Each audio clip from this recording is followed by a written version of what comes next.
kiddos, we're back on air. We are back on air.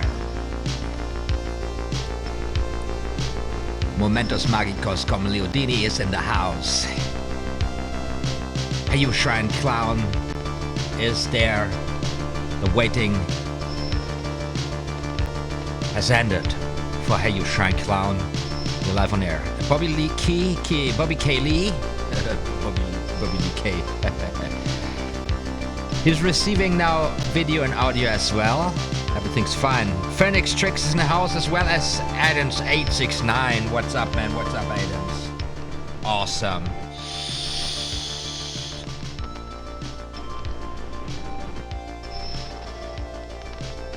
Are you guys ready? Are you guys ready for another Card Magic live practice jam session here on OTHMARIUS Magic? Let me hear you say, yo!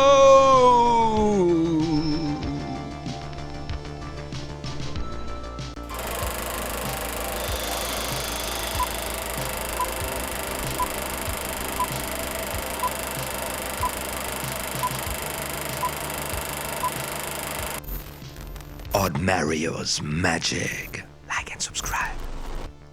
Hey there guys, what's up?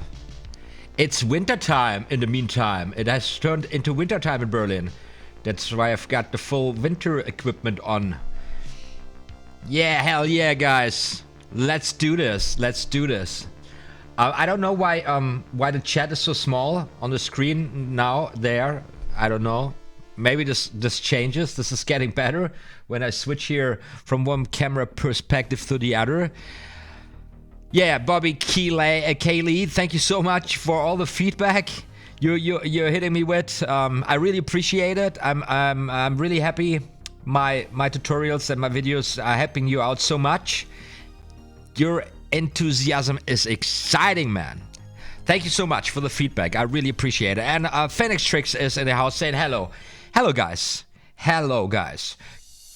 What about the music? Music has the right temperature. That's great. Okay. Welcome to the last routine, the RAZzle-DAzZLE routine. In the last chapter before the last chapter of the Royal Road to Card Magic. We're going to dive deep into this routine today. It's a beautiful routine. And then we're done with all the routines. Meaning, next week is going to be the last session on the Royal Road to Card Magic in this live stream series here. And then we did it, guys. We walked through the Royal Road to Card Magic throughout the whole year, every Tuesday night at 8 p.m. GMT, +1 or 2, depending if there's a summer or a winter time in Germany, right? It's a huge privilege doing this with you guys. I've learned a lot, and I'm telling you, I could be more prepared for tonight's live session. This was once again a time issue. You know, time is super fast running. Lately, always when the Christmas season comes at us, we're working like crazy to get the Christmas market ready. And yeah, time is becoming a super rare and valuable resource. But this is kind of a reality check. Though, because you know, after working with the Royal Road to Card Magic pretty constantly throughout this whole year, and also kind of preparing for the streams, sometimes more, sometimes less. Now, coming to these routines is kind of a reality check. What did I remember from what I've learned so far? What is my actual stand? How much do I have to go back to those tricks in detail? And how familiar am I with performing them? And so on and so on. So, after all, it has just been proven so right to follow Hugat and Broe, the authors of the book, step by step, chapter by chapter, to gain the most, to get the most out of the book, right? And where we're standing right now, it's pretty clear, it's pretty simple. We are now about to, you know, choose the best tricks for us, the tricks that work best for us, and we should have, if we followed the book, we should pretty much know by now what works for us and what doesn't work so much. And we also should have a pretty solid repertoire of techniques at our hands. And now it's just a matter of piecing it all together, you know, of building tiny acts. We have studied so well and we have practiced so much and started performing that we really get the stuff at our fingertips and that we really can use this anytime we like. With just a deck of cards, you know? And this RAZzLE-DAzZLE routine here, once again, is a very impromptu set. It's something you can do pretty much anytime with any given deck.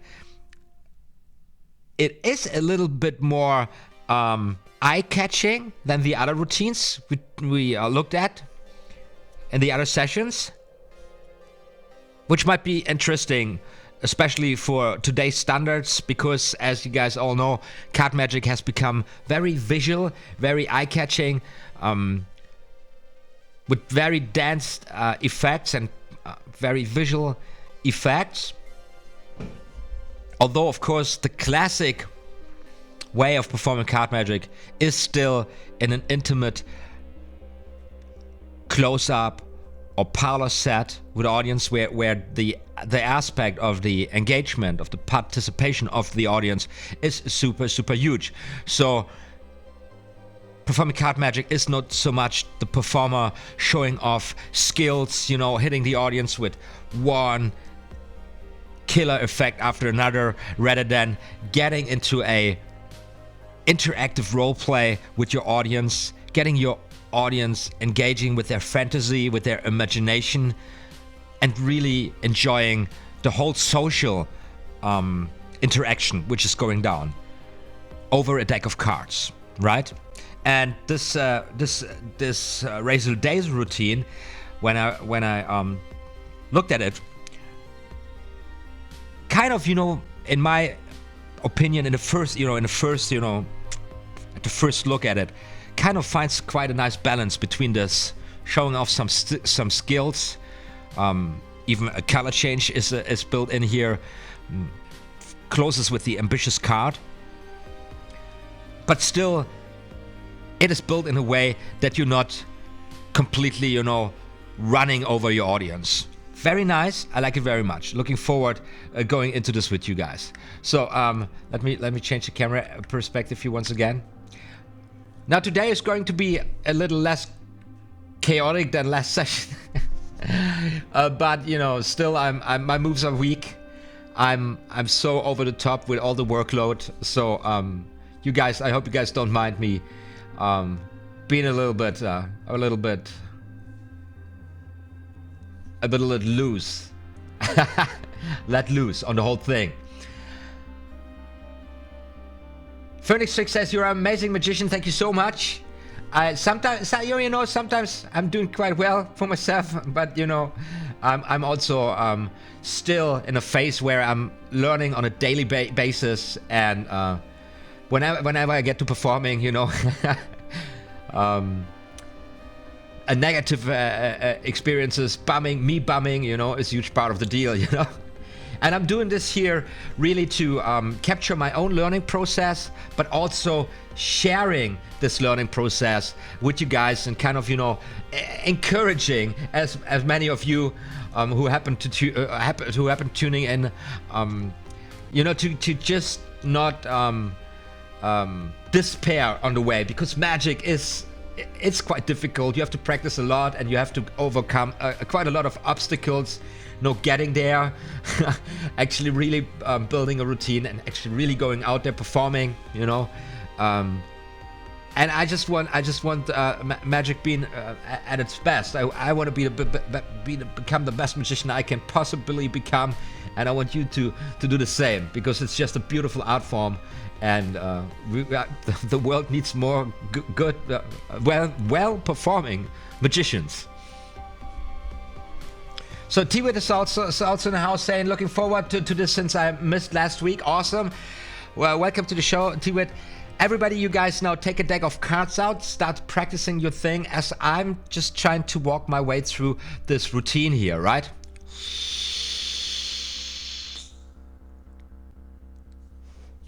Because that's what we got to do now. And by the way, I have been having a great time. I pulled this out last session, last week, and I've been working this all week, and I had a surprisingly great time with this deck. Although it is not so good for not so great. Wait, can I show you this? This is all the cards. They have basically the same colors. There's no real color display, or maybe I'm colorblind with this specific deck. I don't know what it is, so you can't really perform color changes with it. But I love the handling, and because it has a different feel to it, very much a different feel from a beast, for example. I like to practice some more sophisticated sleight of hand with it. So because this gives you just challenge your fingers to really, your brain is getting nervous, then it's getting consciousness once again about what your fingers are doing. Like I'm practicing kind of my version of the duck change with catching a double here. It's my version of the duck change, and with this deck, it's not working so well for me. But this is not a bad thing. It just helps me refining this move, just to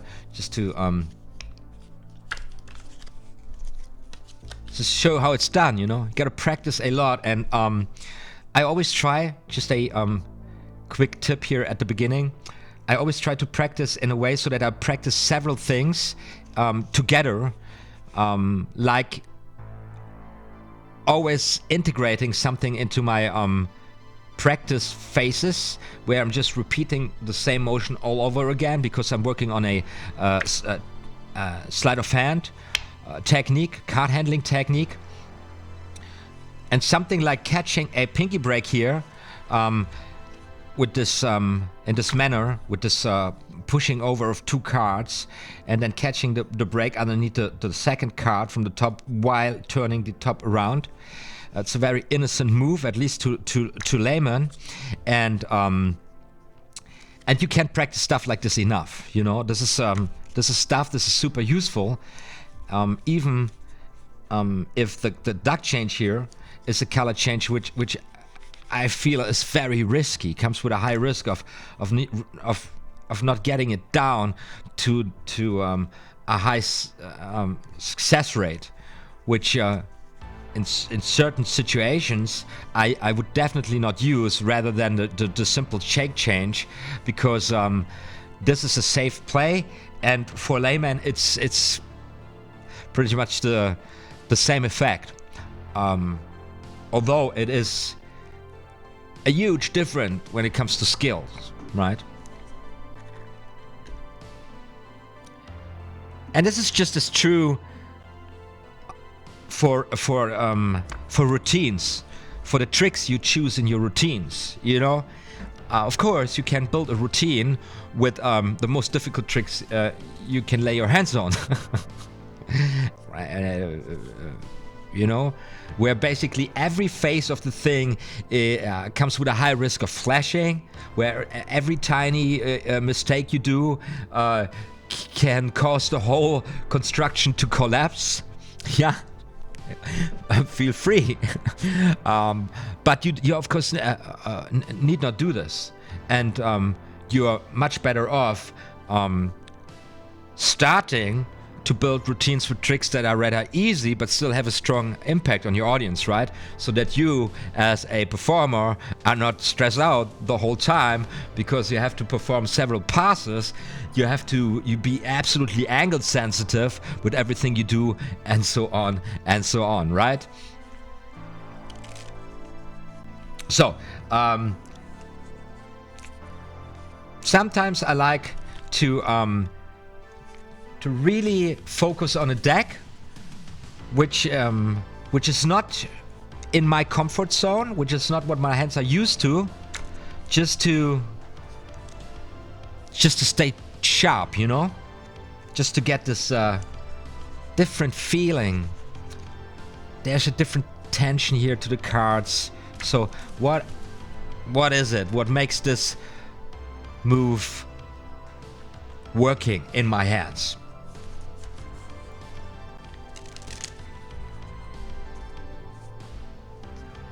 the RAZzle-DAzZLE routine. The RAZzle-DAzZLE routine, my friends. This short routine contains many surprises and can be performed under almost any conditions. For this reason, it is excellent for impromptu use. As with all routines, you should practice it until you can go through it without watching your hands or having to stop to remember what to do next. The action should be automatic, smooth, and graceful. So here we have, once again, and I don't know how many times Hugat and Bray made this statement here. It's automatic what you do. It's automized. It's completely routined. However, it's smooth, or respectively, therefore, it is smooth and it is performed with grace. Speed is not a thing. Shift and pace is not a thing. Hurrying, rushing is not a thing unless it is part of the story you're telling, or the character you're performing is kind of shifty in its pace. But the handling of the cards in general, or let me put it like this, in general, you're aiming for pretty much a constant pace of the whole routine.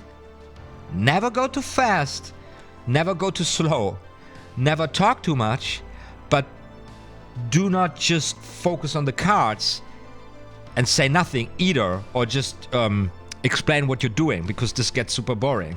So you always have some kind of premise, some kind of storyline, something that unites it all.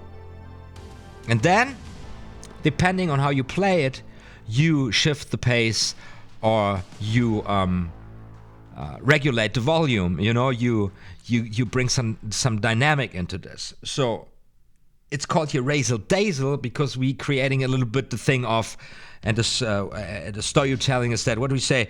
Did you know that shuffling cards generates electricity? So the story plotline is here is that the cards are charged with electricity. They are now energetic, and they do the things themselves, and you don't have it 100% under control. Look here, look there, shooby dooby dooby doop. This is a little bit the theme that's going on. And of course now, when we break it down, when we analyze the line we got here, so we have the first trick, the sevens, then the right or wrong, acrobatic aces, and top change by play, and in between we have some special effects, so to say. So we already have a setup of 1, 2, 3 tricks, and we put 1, 2, 3 effects kind of in between there. That's kind of the setup here. And even we add some fancy card handling with the bridge flourish.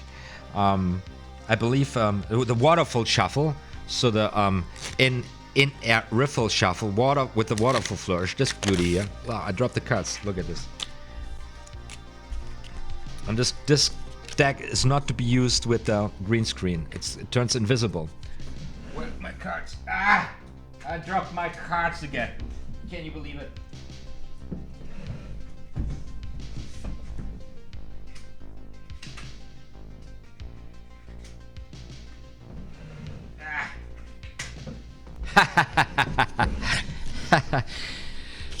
Here we go to the table. So the waterfall, I believe that's what they say with the Waterful Shuffle. In hands, riffle, bending the cards. I have an in-depth tutorial on this one on my channel, by the way. Now for laymen, this kind of shuffling cards is extraordinary. It blows their minds. Now there are some people who are not really card folks who can do it, but usually this gets a reaction by people going like, "Wow, that I've never seen this before," or I know that it exists, but I've never been so close, right? So something like this we add here. It's a little kind of flourish routine. Shuffling the cards with this one, giving it the pretty card, this one, and then adding a color change, right? And you could even add a little flip here to get the color change. And we're performing here the color change from the Royal Road to Card Magic, which would look something like this. Standing, this is more innocent. This color change here, that's in there. It's just in there as a little, you know, snap little visual effect you give them, because the cards are charged and they just do their thing, you know?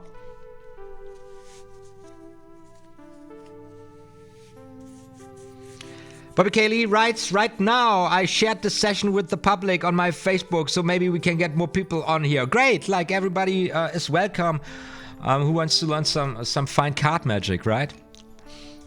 That's great. Thank you so much, Bobby K.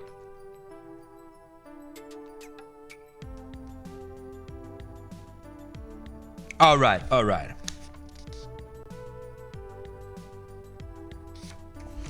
So,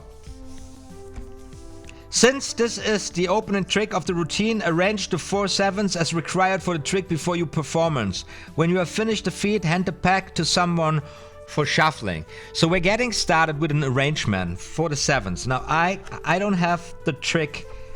I don't have the trick in my mind. So let's see where it is. It's 1, 2, 3, page 123. The sevens.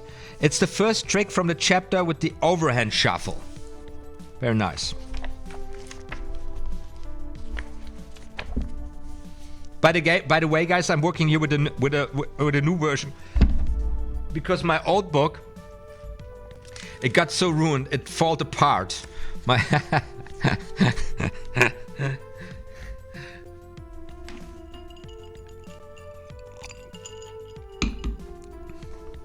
So, let's get into the sevens here.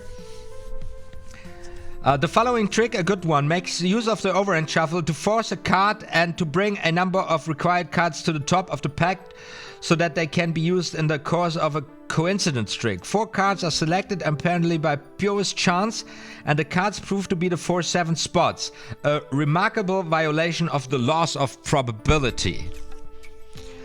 The loss of probability. By the way, guys, I'm working on a very nice performance. I'm going to shoot. I'm going to show for the first time on my YouTube channel coming up next year, because it's not going to happen this year. And of course, I want to use here. I want to work also the premises quantum mechanics. You know. I like this so much because quantum mechanics has become such a commonplace of the mysteries of science, and I just love to jazz around with that, performing magic, you know, because we have the superposition as well as the quantum entanglement, and of course those two effects of quantum mechanics, quantum mechanics, they do explain a lot of what's going on in magic, right?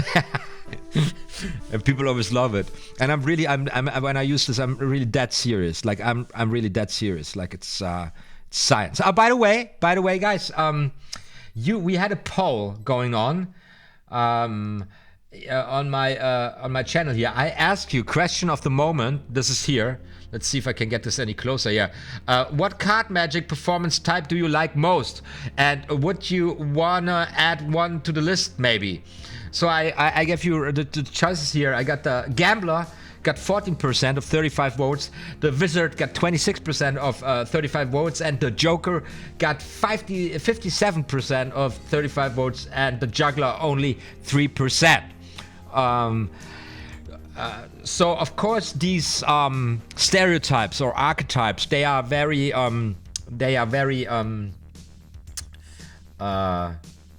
very precise, you know, very settled. Of course, in real life or in performance situations, or the persona of magicians out there, they're usually a blend of those archetypes. But as it seems, most here of the people who ask this question prefer the comedy aspect of magic, and probably this is also because it might appear, or it's easier to get your foot in the door as a funny performer rather than a serious guy. So we got some comments here. Let's read the comments. I didn't do that, or did I? Here, so we got. Adams writes, I have one mind, but I'm so new to this, not sure what it's called. So he said, I said there are as many as you can imagine, so shoot. Well, the two strongest emotional reactions. Yes, Adams, I remember. I thought it was a really a valuable comment. The strongest emotional reactions we have are the results of fear and sex. These are used in nearly all advertising and even in politics. So we'll attempt to begin there. Something scary, sexy would be amazing. So I answered to this. How we call that style? The vampire or Chris Angel? Yeah, but it's true. I didn't put this archetype or this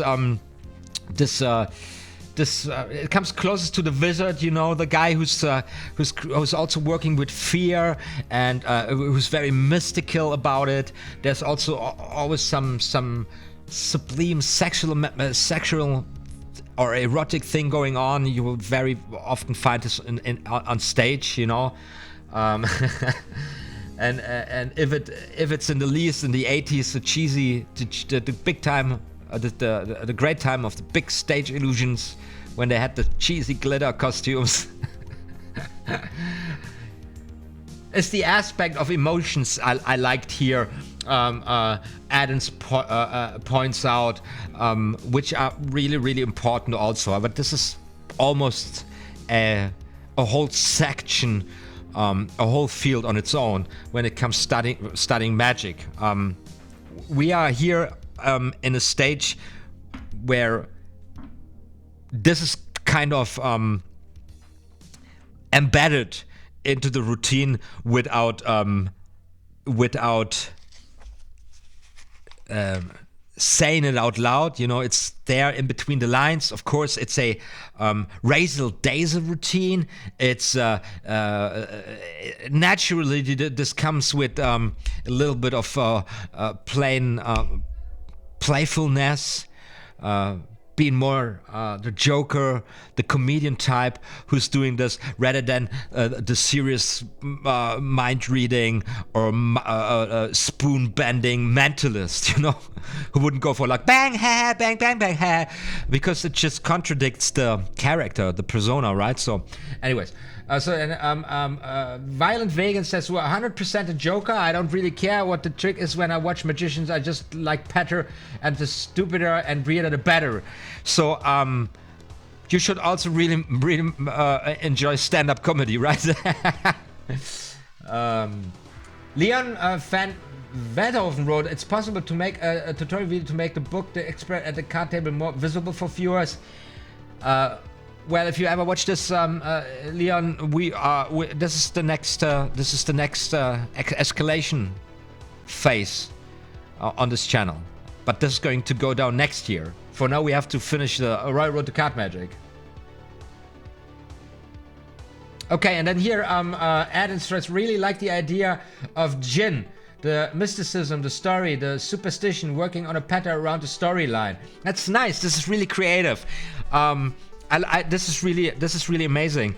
I just want to jazz around with this idea because you have many ways also here to play with this, right? And of course, you want to, for any reason, because it's your preference, going into something mystical and something fearing,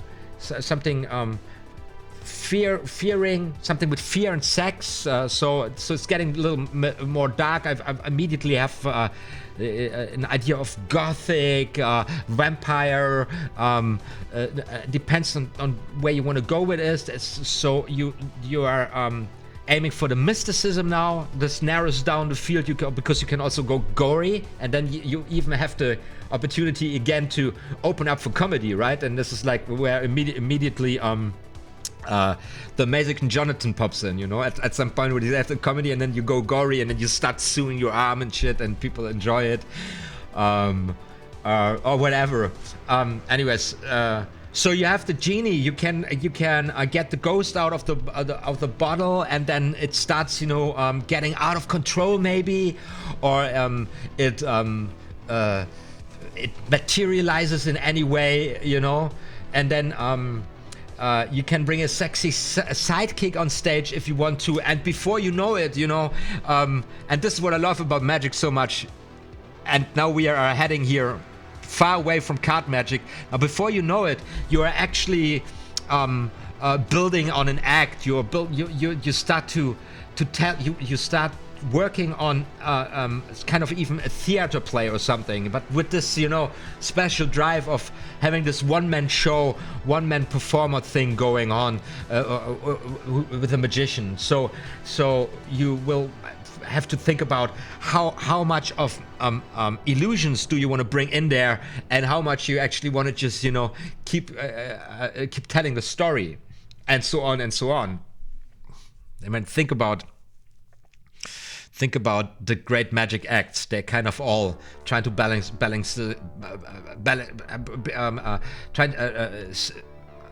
seem to be a balance act in this behalf, you know. Yeah, so something like that. I get you. I like it. I think it's a great idea, you know. And you know, I don't know where you stand as a magician. Is you just getting started, or if you have already performance experiences and you're at the point where you realistically working on an act in that behalf. Because trust me, what you imagine bringing on stage to what you actually will bring on stage, this is usually something is very different, because the performances, your audience will shape you, will shape the thing you put on stage, right? It's a long journey, just getting started. So just know this is a long journey, but dream this dream and try to get it real. You know, I love it. It's beautiful. And if this is a theme you have and you like, take the little steps. You know, how can you just go for? How can you implement this in a little routine with cards? And then try the next step. How can I play this a little bigger? And so this is how you grow, you know. And then one day, I don't know, you're going to play Las Vegas, and you got this crazy genie show, and it's got all the, you know, everything, and you're also sponsored by Walt Disney. So crazy challenges now as well. Hello. How is it going? I'm here. I'm already here, jazzing around. I'm not even here with the tricks anymore. I was talking about dreaming your dream as a magician. You know, dreaming your the perfect act, and then, you know, breaking it down into realistic pieces. If you actually want to go out there and do it, or because sometimes dreaming is enough for me. You know, the best magic performances I performed them in my head before I fell asleep, you know. But don't tell everybody, anybody, I mean.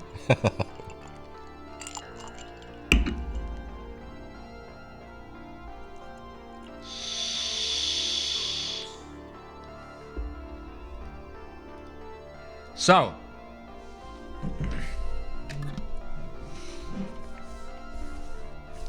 to prepare for the trick, place 4-7 secretly on the top of the pack, then force the top card, the first 7, on a spectator by means of the lift shuffle force.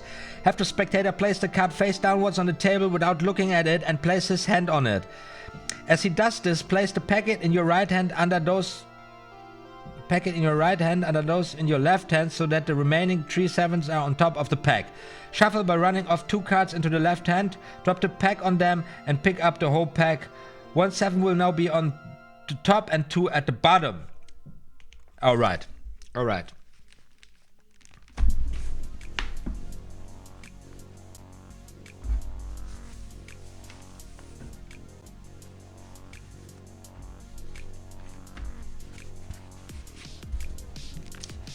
And one more thing, add-ins.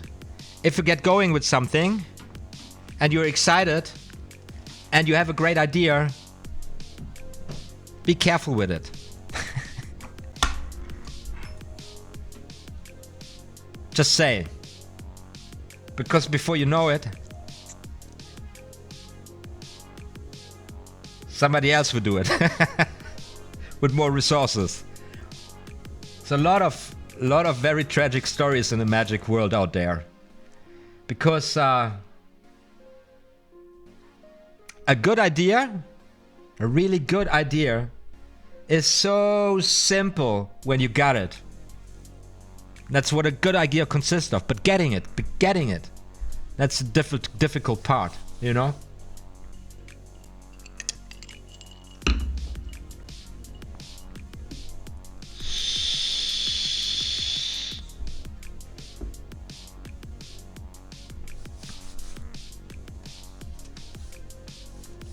Bobby K. Lee writes right now, my dreams are just starting to come true in Magic. And that's also really nice. Glad for you, man. So Adam says, I'm sure it's been done. Yeah, well, I think this happens more often this way around, you know. There's so many people out there saying, hey, I've invented this move. No, it's been there since 1514. And even the guy who published it took it probably from someone else.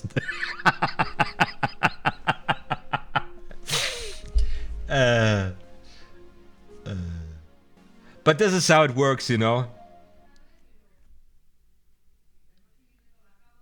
People, for example, there's a type of person in this world, and it is not the least successful type of character in this capitalist society, you know. They just put some boxing gloves on, get into the ring, fight a 6-round fight, and then they think they are boxers.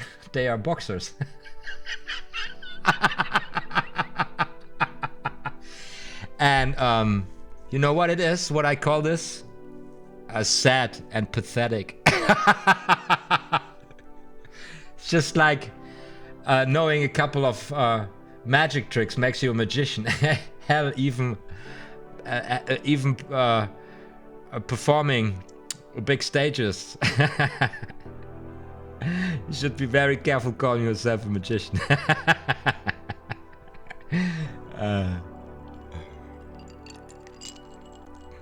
You know what I mean, right?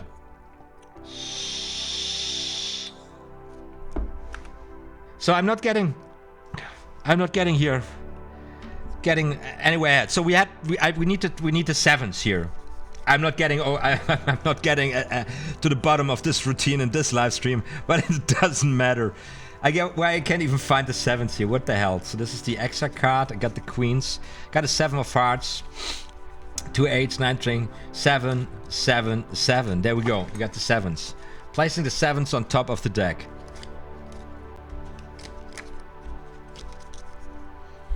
So now I force one of those 7 to one of the spectators. Right? There you go. Spectator got the 7. Goes under the table. Hand on top of there. I shuffle 2 cards down. And the rest of the deck on top of there.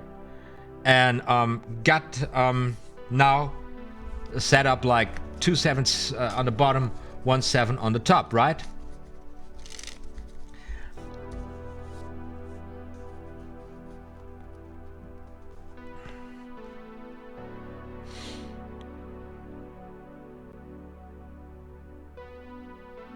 At once continue to shuffle as in step number 2, retaining top and bottom cards in position. Thus keeping the 7s in the same position, 2 at the bottom and 1 at the top. So what does just like a little bit of here sleight of hand. So we shuffle top to bottom, to second from top to second from bottom, and then we shuffle the rest on top of there, and then we run the 7 to the top.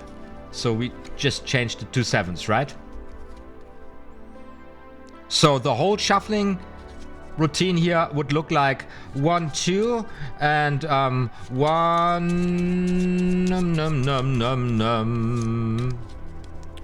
7 on top, 2 7s at the bottom, right? Spread the entire deck face downwards on the table in a neat row and request the spectator to touch any card. Remove the card and turn it face upwards. Whatever its value, gather up the remainder of the deck and deal beside it face downwards in an orderly pile cards to correspond in numbers. So we got any card out of the deck. Okay, this is an ace. This is a 1. Let's take some other one here. We got the 4. deal 4 cards onto the table, face down, right? 1, 2, 3, 4, which brings now one of the 7s at the bottom of the deck. I don't know where this trick is going. I've completely forgot it when we studied it the first time here at some point on this stream. Deal 8 card. If the card is a picture card, announce that you will count all such cards as 10s. So I would have had to take the ace as a 10 and treat them as such. Thus you have a 7th spot at the bottom of this pile. Here we go. Repeat the same overhand shuffle, retaining one of the other 2 7s on the bottom and bringing the other one to the top of the pack. The position now is that you have a 7 on top of the 4th 7. The position now is that you have a 7 on the top and the 4th 7 on the bottom. Okay, so I'm in this position. What? I don't understand this. Where's the other 7? Okay, I have 2 7s at the bottom right now. So I just shuffle. I just shuffle one 7 to the top. And I'm really sorry, guys. At this point, you need to do this easy peasy, right? You need to be able to have to have this 1 7, these 2 7s under control like that, right?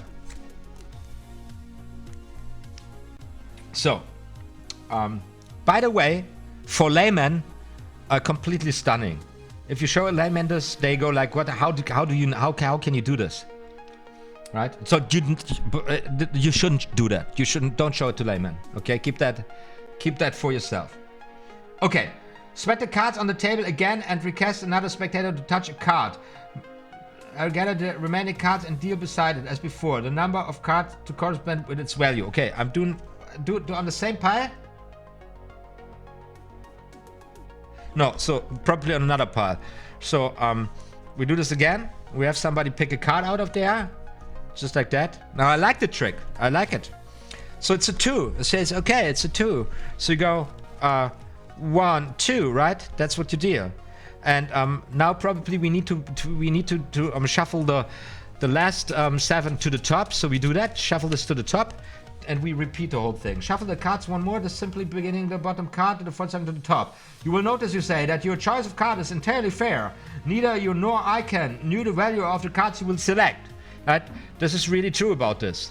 Currently 8 folks watching. Welcome to the show, everybody. It's really true at this point. Because what you do is, you have them pick a card freely out of a spread, out of a ribbon spread, table spread, right? So now you just have shuffled the cards, you spread the cards, and they say pick any card here from the center, please. Have the third spectator still another card after you have spread the deck on the table and proceed in exactly the same way as before. There will then be 3 piles of cards on the table, and at the bottom of each of them, unknown to the spectator, there is a 7th spot. So we got a 10 now here, dealing out 10 cards. So we go for 1, 2, 3, 4, 5, 6, 7, 8, 9, 10. Oh, that was 11. Doesn't matter. So 10, 3 piles. Turn now to the spectator whose hand still rests on the 7th spot which you forced on him at the start of the feat. Will you, sir, turn up your card and show it to all of us? So now the spectator goes like, this is my card. He does so, and it is seen to be a 7th spot. The vagaries of chance are inexplicable. The vagaries? What are the freaking vagaries? The vagaries of chance are inexplicable. This is I would play this. I need to look this word up. Is it a rare English word? Is it used today? Vagaries? Vagaries?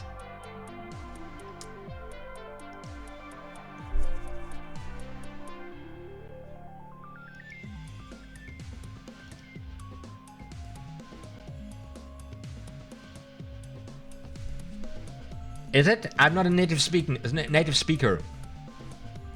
It is something I can use as a non-native speaker, using a little antique English. Yeah, vagaries. Oh, wow. Wait. It's like this. Come on, here we are.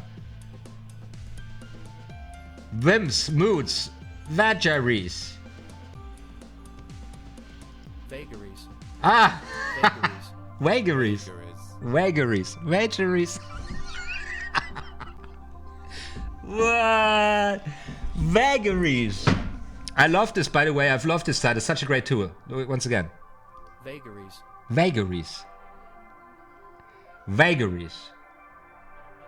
Vagaries. Vagaries. Vagaries. Vagaries. Vagaries. Vagaries.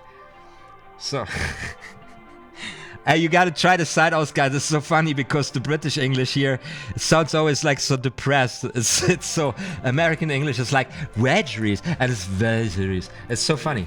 Vagaries. What? Vagaries. Vagaries. Vagaries. Vagaries.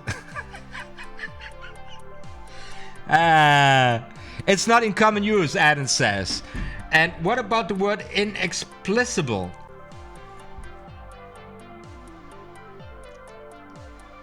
We got currently 9 people watching. Welcome to Learning English with OTHMARIUS. Anyways, my point is, using a little bit of antique or old English makes you sound kind of weirdly sophisticated. It suits a magician. So as a with a German accent, to use this phrase, exactly this phrase here from the 50s, the vagaries of chance are inexplicable. I have to, oh no, not inexplicable. I have to practice this a little bit. And performing for people who are English natives. Because like, where does the line come from, you know? It's funny. Hard C.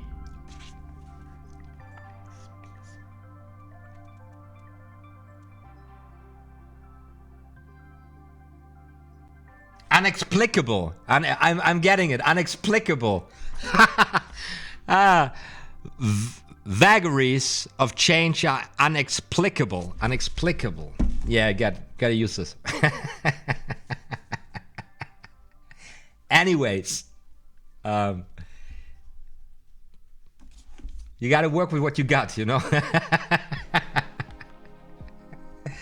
How do we present now the sevens here at the bottom? You observe thoughtfully, for here we have 4 cards selected by 4 different persons in the fairest possible way. The probability of each selecting a card of the same value is so remote as to be practically impossible, and yet slowly turn each of the packets face upwards and show at their faces the 3 remaining sevens. That is exactly what has happened. The student will be gratified upon performing this feat to notice the astonishment which it arouses. Now, and I've learned here to take Hugat and Brouet really seriously, to really follow their lead when they say something like this. The student will be gratified upon performing this feat to notice the astonishment which it arouses. I've never performed this, to be honest, but I believe if you do it, if you perform it well, it has it holds a lot of potential. This is caused, and they give us an explanation here. This is caused largely because the spectators were not told beforehand just what you propose to do, and for this reason did not scrutinize your preliminary actions so closely as they might have had they had known your objective.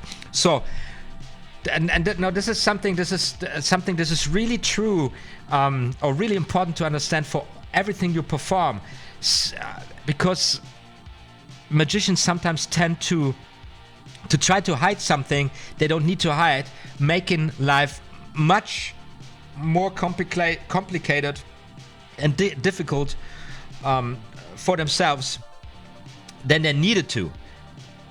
Because when your spectators don't know what's coming, they wouldn't know what to observe and where the secret could be hidden. And since it's a well-designed trick, they cannot trace it back afterwards, really, since what they will remember is that the cards have been fairly shuffled and that they had a complete free choice, because only the first card has been forced. But however, we use the lift force with the overhand shuffle. We don't shift, we don't change any techniques. So the first card has been kind of selected just the way the other cards have been selected. You see what's happening there? What's happening with the spectator's mind? Because they do not remember the whole thing. Now they are stunned, and when they try to recap what's going on, all these offbeats will come to memory, and they will completely distort what actually happened. So this is one of these tricks, similar to the poker player picnic, where you can't really trace back if you play it well, because the trick is designed in a manner that if you try to recap it, and every solid trick should be built like that, that it can't be traced back, except you make the mistake by guiding their attention to the wrong spots, because sometimes that happens because you try to hide something. So Bobby Kaylee just had a message retracted, and I don't know what's going on. Maybe I have the children's safety here. David Mashak, thanks for helping me out here with my language barriers.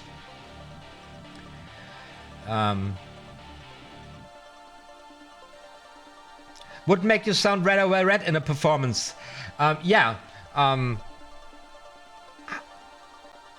There are performers, or there's a performance style that totally harvests on this one, you know, that really plays kind of the dandy, you know. I'm just better than you. I'm just more sophisticated. I just, you know, shut up, lean back, and just listen to just enjoy my awesomeness. You can do this. Who comes in mind? Who performed like that a little bit, like dandy style? Yeah, I don't know. It doesn't matter. So Sebastian Hensel is now, says, hi everybody. Awesome you're tuning in. That's amazing.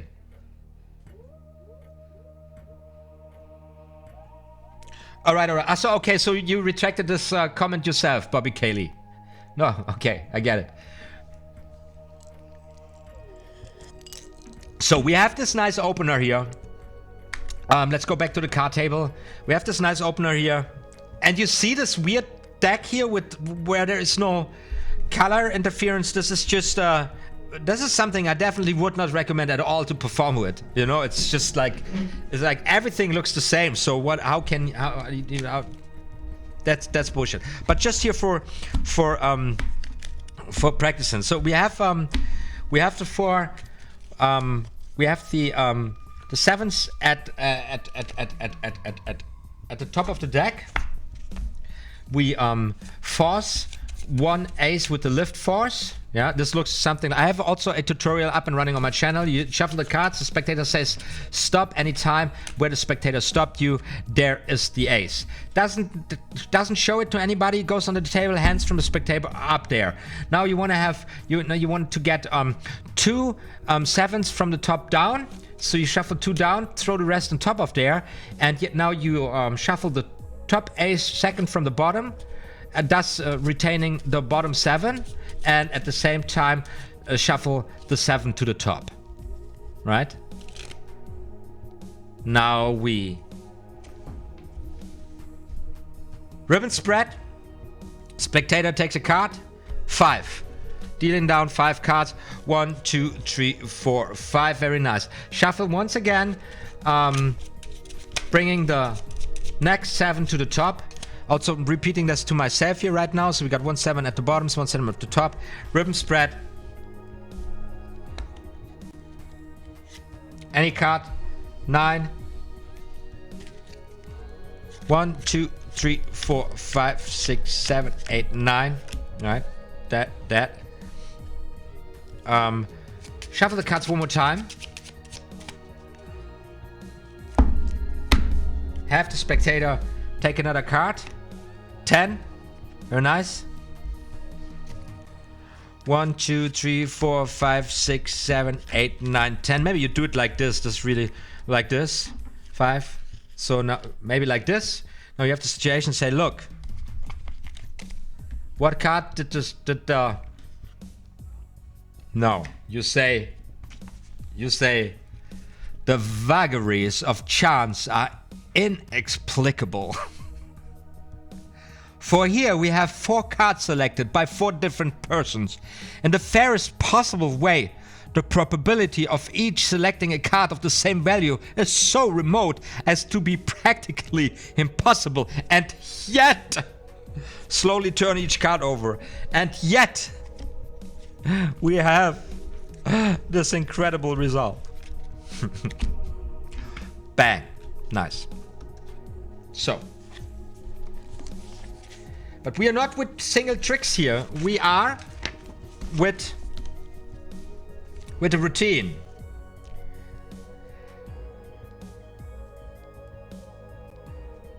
We are now performing righting a wrong. And again, another trick. I can't recall. I can't remember. I don't know what it was. So let's dig into this and let's see how good this trick with this trick connects. However, we have a little paragraph here. Said after performing this trick again, we have someone shuffle the take up the pack. Let's.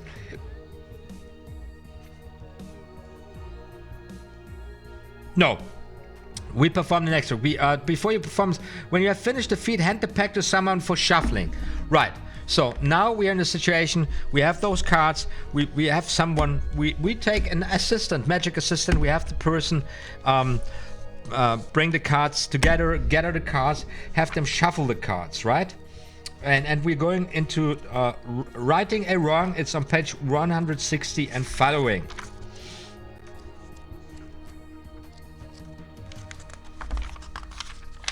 I just enjoy doing this actually right now because I think I will this one here with the sevens. I will now take into closer consideration to actually add this to my impromptu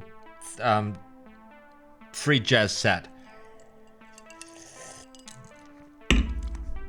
I like it. So, righting a wrong. This is one of those feats so dear to the hearts of all audiences and all magicians that I possibly I just can't reveal it here on YouTube. In which the mystifier apparently himself becomes demystified. Oh, that's beautiful.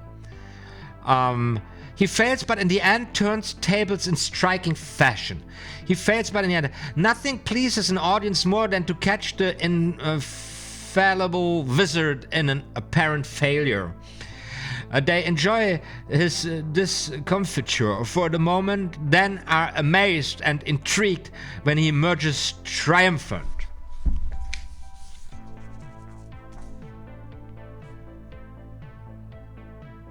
So we have the card shuffled. We have a spectator take a card out of the pack. Any card does the job. So we're going for the Jack of Hearts. Jack of Hearts is out, ladies and gentlemen. Who bets on the Jack of Hearts? Have the card replaced and pass it to the top. Oh, God! We should do a pass. You shall not pass.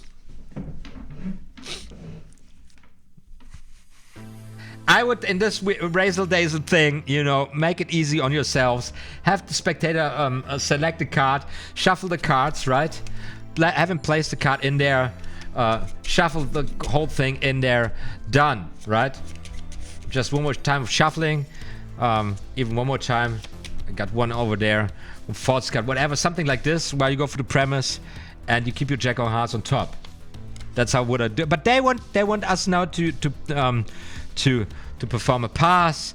Christ, let's perform a pass. We just square up the cards, passing the Jack of Hearts to the top of the deck, right? So this is what we do. I remember I liked when we first looked into this trick that they just go here for the mechanics, you know. Card selected, card return deck, pass it to the top, produce it in a fashionable manner. Because that is the core construct, the bones of a million card tricks. Card gets selected, card gets lost in a deck, card is being found by the magician in a mysterious way and produced in a stunning fashion. That's it. That's how it works. And there is hundreds of ways to have a card selected out of the deck. There's hundreds of ways to have the card controlled in the deck. There is hundreds of ways to produce a card. Now, is this all? These are all different tricks, but all, at the same time, they're the same trick, right? So how many tricks do you need? How many effects do we have there in card magic?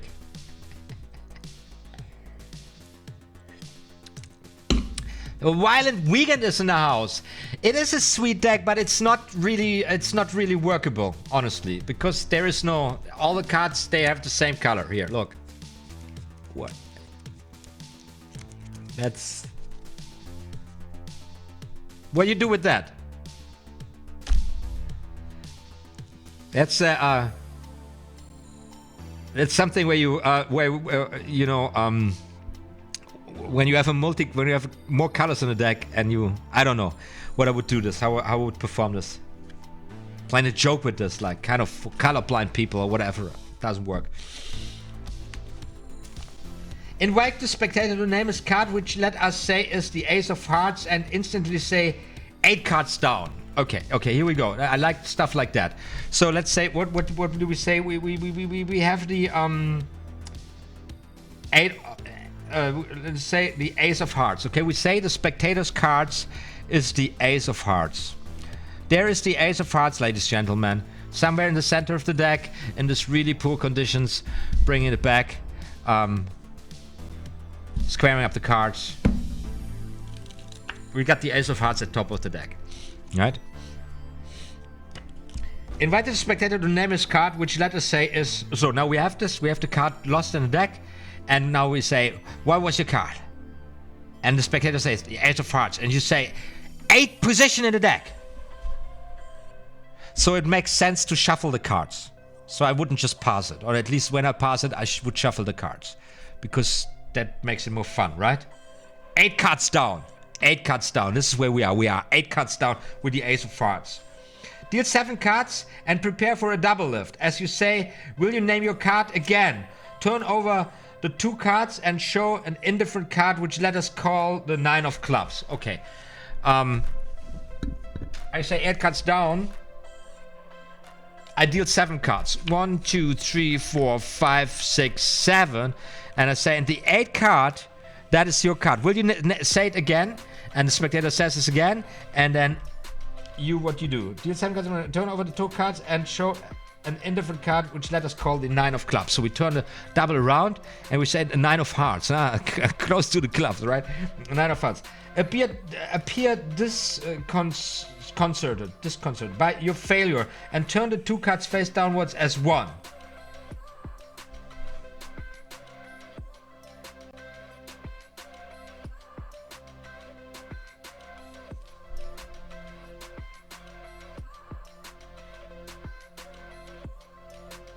What?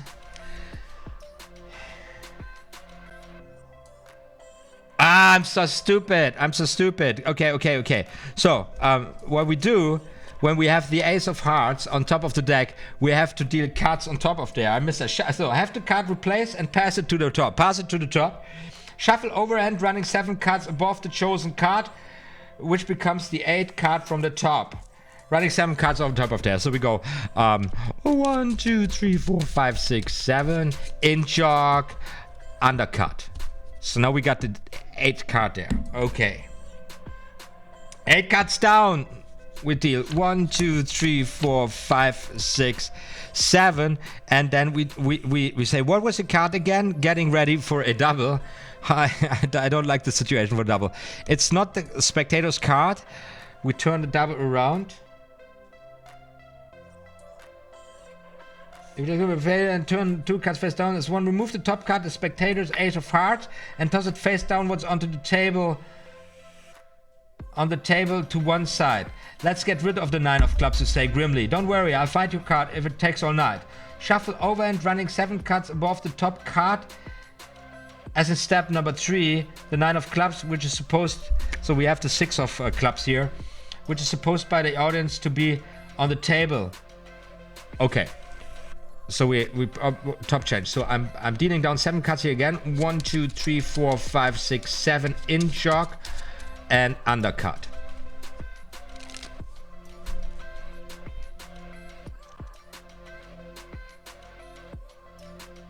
Weight the cards in your hand as if making a calculation and say in a puzzle tone, that's very curious. I still get a vibration of 8. Perhaps your card is 8 this time. Deal 7 cards and say this card could be any card except of course the 9 of clubs, which is on the table, but my vibration tell me that it's your card. Okay, turn the 8 cards, now show that it's 9 of clubs.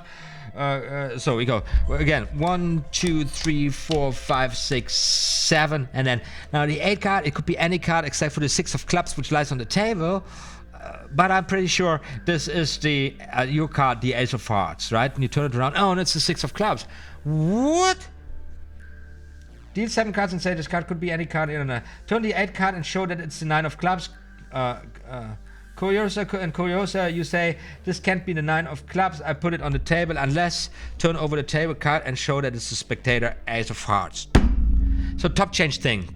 Card changed. RAZzle-DAzZLE routine here. So we have this card shuffled by the spectators. Cards are shuffled by the spectators. Okay, we got some new guys coming in here before I recap this. We got Leaf Smiles. Hi everyone. Hi Leaf Smiles. Awesome you're tuning in. And then we got J-Roo. Awesome. Thanks for doing this. J-Roo, welcome to the show. I believe you're here for the first time. Lucky you find this. Get a deck of cards out like everybody else. Practice your thing while I'm trying to wrap my head around some tricks and, you know, build them together here in a routine, because this is what we do today.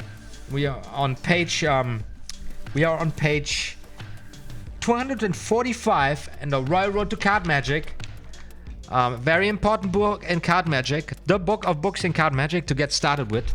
Get an overview of the most important techniques, some fabulous tricks, and also a very good didactic concept to get us all on the right track in order to have the most satisfying practice and learning results, right? All right. Writing a wrong. It's the trick called. It's this trick called writing a wrong.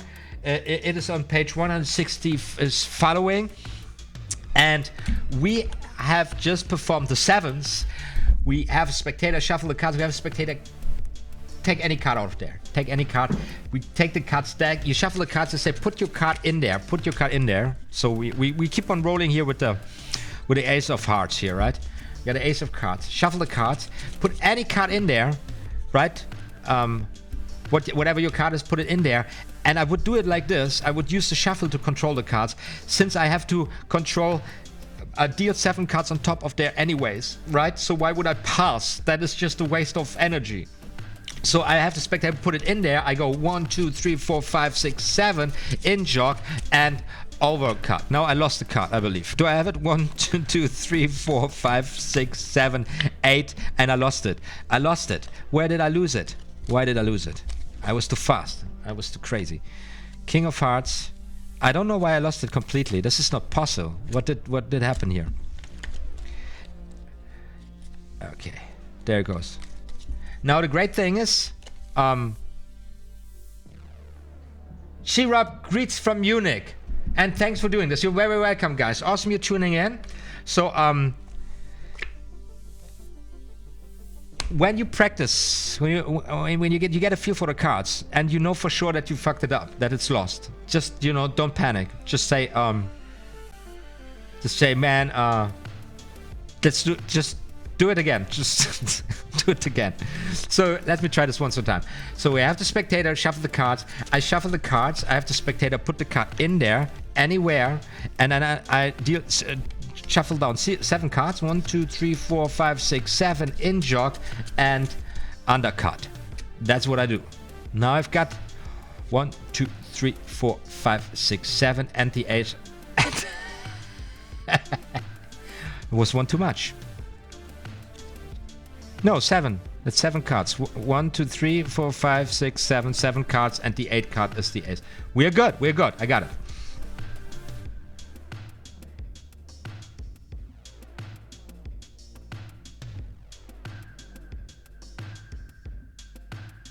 So maybe I would add the Hindu shuffle control, and I would say, you know what? You stop me anytime here right now, because just do it. Stop me anytime. Stop right there. Very well. Very well. Stop me there. Give it if you want. One more false card. Doesn't matter. You don't need to really do this. Now, you look to the spectator and you say, what was your card? The spectator says, Ace of Hearts. And you go like, 8 from the top. 8 from the top. That's where we are. Let me show you this. It's crazy, and I will explain you how I do this in a second. And you go 1, 2, 3, 4, 5, 6, 7, and now you need 7, and you stop and you say, and here's a question, and that's why you pose the question, because that occupies the mind of the spectator. The spectator says, 7. What was your card again? And they say Ace of Hearts, and you catch a pinky break for your double, and you say, check it out. I don't have a pinky here. Check it out. I have a triple. Jesus Christ. Check it out. I still have a triple. Do I still have a triple? No. Your card, right? You go like, no, not your card. All right, so let's take the 9 of spades and throw it out of here, because it has very similar vibes to the Ace of Hearts. Let's do this one more time. I shuffle the cards. Right? I cut them one more time. And then you go like, okay. It's really weird. Once again, after shuffling the cards, I have the vibes that your card is in 8 position. Let's give this another try. You go 1, 2, 3, 4, 5, 6, 7. And say, now this card can be any card in the deck. Could be any card in the deck, right? Fairly shuffled. Except for the 9 of spades. Put on the table, too close to the Ace of Hearts. I'm really sure this is the Ace of Hearts, your card. You go like, oh, how could this be the? This cannot be the 9 of spades, because I put it on the table. Unless, boo, that's a trick. Now, I improved it for myself in the sense of saying I wouldn't pass the spectator's card to the top. I do this by shuffling. Now,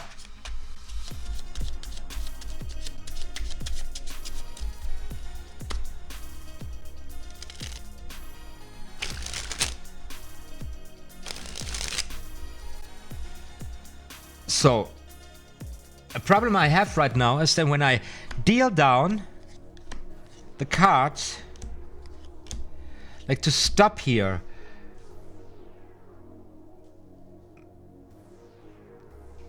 could you use the top change where you would just deal the card and immediately change it?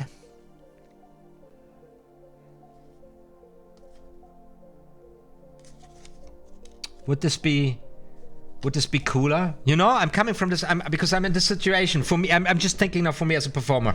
I'm in this interaction with the audience. And I go like 1, 2, 3, 4, 5, 6, 7, 8. What was your card again? Catching a double. Compared to 1, 2, 3, 4, 5, 6, 7, 8, 8. What was your card again? You know what where I'm aiming at?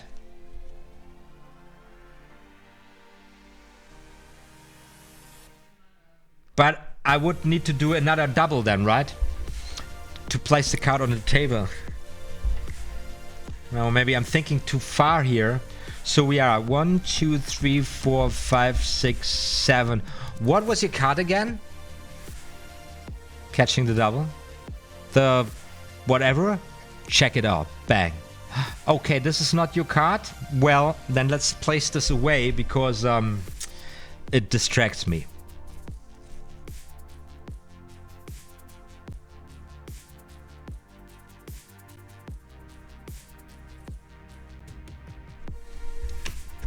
Let me think about it. So I'm going 1, 2, 3, 4, 5, 6, 7, bringing the card in 8 position, right?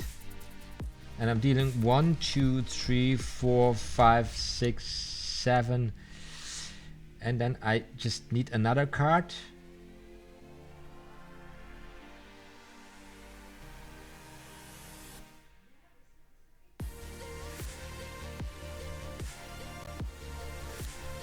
I don't know. I have to think about it.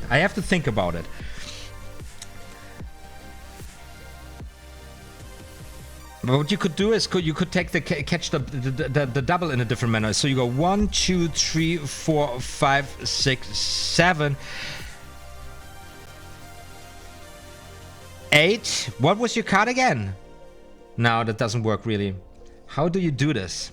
How do you make this really comfortable? 1, 2, 3, 4, 5, 6, 7.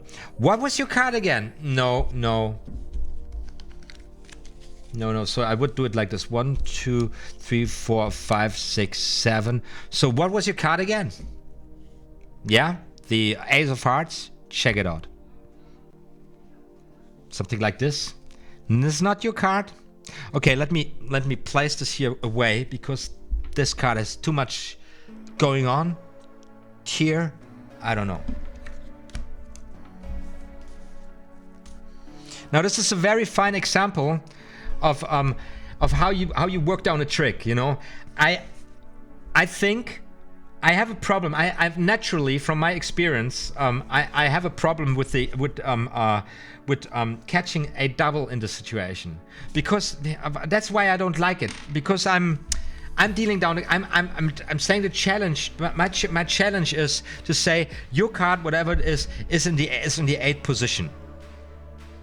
So I would go 1, 2, 3, 4, 5, 6, 7. Ha! And if it was a mistake, I would go like, ah, shit, because I was confident. So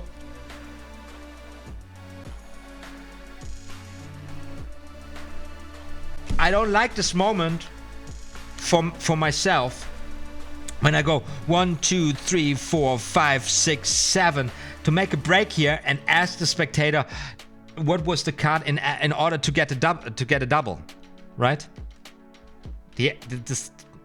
Because you just asked him 7 cards before. It does make sense to me. What is your... Are you following me? Do you getting the problem I'm having here?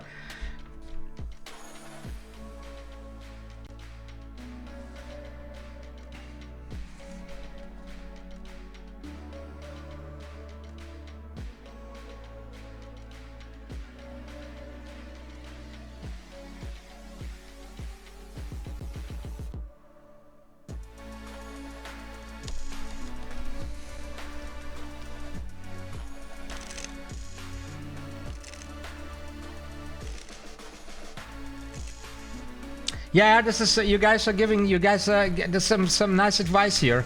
I'm thinking in the same direction. You could say there are 52 cards in the deck and yours is the 8, while catching a spread break. This would just... There are 52 cards in the deck and yours is the 8, while catching a spread break. Yeah. So I'm catching the break before I even start dealing. Nice, that's an option. I'm not dealing the... I can't deal a second, right? A double, or probably you can deal a double. There is techniques to do that, but that is Yeah, I'm not gonna practice dealing doubles. Leaves might says you could deal slowly and give yourself a natural rhythm to catch a break. That's also, yeah.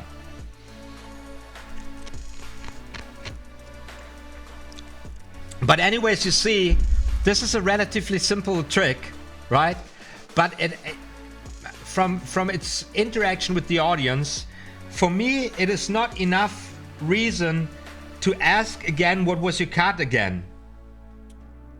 That's just that's just dumb. I don't sell it myself. I don't know how. I wouldn't sell it myself. I don't know how I would sell it to others. So I was thinking to avoid this whole interruption at this in this moment, like kind of working somehow with maybe I would even prefer two top change to work somehow around it with two top changes. I would maybe get a more easy flow going.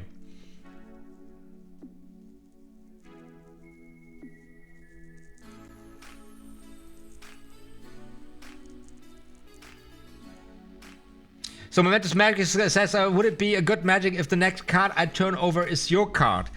Yeah, this is what you say from the very beginning. You say, what was your card? And the spectator says, the Ace of Hearts, and you say it's the 8th card in the deck. And then you start dealing 1, 2, 3, 4, 5, 6, 7. What was your card again? I'm not selling it. I'm not buying it. No.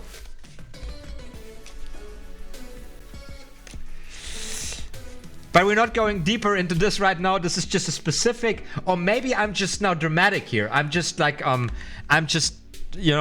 maybe this works. I don't know. But I don't feel, for me it's like that.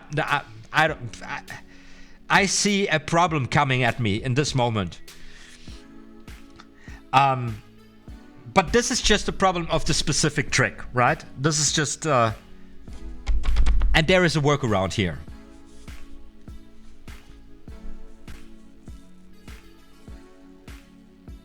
I think a natural rhythm would be enough to even stare into blank space while you catch the break. It's not, I'm not talking about the problem here that I get caught catching a double. It's just here's,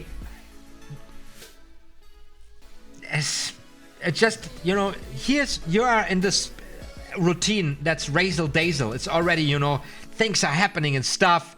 So I don't know how hickey-the-egg or how sanguinic you need to perform this in order to forget the card the spectator named to you after you just ask that, after you just get the answer, and you say you know where the card is, so you are actually completely under control. So at the point where you start the action to present this claim, you're super confident, and then right there at the moment where you do the dirty work, you come up with, what was your card again? It doesn't feel right. It's not clean. It's not clean.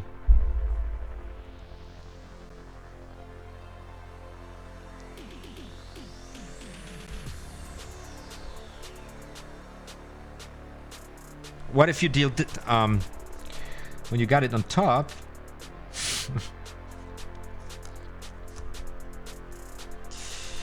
You get it at the top. Yeah, of course. I mean, if you follow me along here on my channel, you know that I'm practicing very intensely pushover seconds. So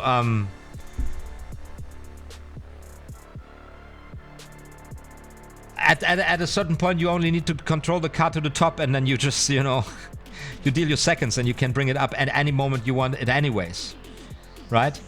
So here, however, we want to create at the end this effect of the card transformation, and it's a nice thing overall, and it's a really practical and easy approach. I'm just, hanging myself up here at this specific hook. You can make this work. but I'm just here not very critical about this one thing. Just, I don't know why. Maybe I just chill a bit here. I'm not chill about this. Don't like it. I don't like it.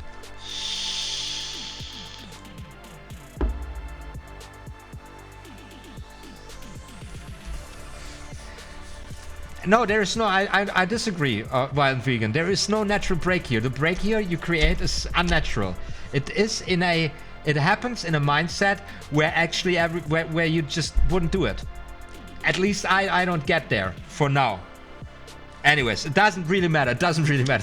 It's not so important. I'm sorry. I'm stressing everybody out right now. Anyways, we have the sevens. We had righting a wrong. We have seven. We have three fair selections by spectators. Turn up matching. We have afterwards the card of a spectator, a selection of a spectator, jumping out of the deck onto the table magically. Nice. Card transposition. Kind of full card revelation. We're really good. It's 2 tricks in only. Very strong effects. And from the whole play, it all works with the overhand shuffle. And the dealing is a part that's here now established also. The table spread. So there's a lot of flourishing in here. This is, for me, really beautiful 2 tricks put together. You know, I don't know if you can see this, but imagine the sevens and those put together. That works perfectly in my eyes. Now here's where we go. After performing this trick, again have someone shuffle the cards, take the pack, glance it and say, did you know that shuffling cards generates electricity? And now we're going into this energetic, cards are energized thing. Look what you've done. Place the deck face downwards in your left hand and do the pop-up card trick. Quickly place the card on the top of the pack and hold it down with your forefinger. You shock that card. It's still trying to get away from me. Remove your right hand and hold it in position for the self-cutting pack. Why? The whole pack's in ferment, you exclaim, shooting the lower half into your right hand. I don't think I'll be able to control the cards, however I try. I use the 2 red aces. So right now we're playing a little bit of pantomime, a little game. The deck gets out of control, you know. We can't even hold the cards. The cards come shooting at us. That's something I believe you have to practice yourself. This is a little routine. So the pop-up card trick is this, like, look, the card just comes pumping out here, something like this, and I just can't hold the cards, they just come jumping out, you know, something like this, very quick. How do I do this? How do I present this to practice this? Pop-up card trick, self-cutting pack.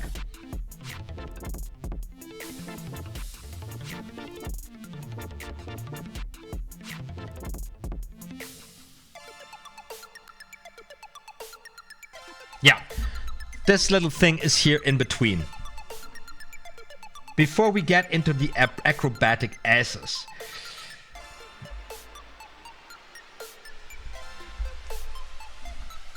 We need the red aces for this one, and so that's why I now changed the cards, because it's needed. We need to have black and red separated from each other here. So we're working here with the aces.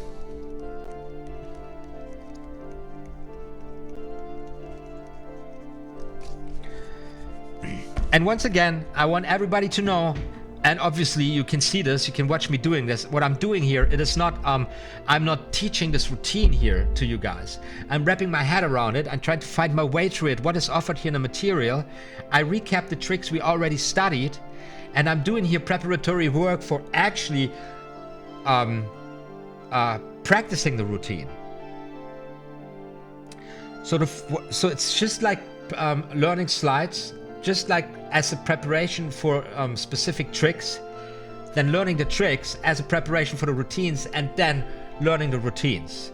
And these are different levels of practice, and you can't practice one, or you will be very slow practicing the routines if you can't do the tricks, and you're going to be very slow practicing the tricks if you can't do the slides, right?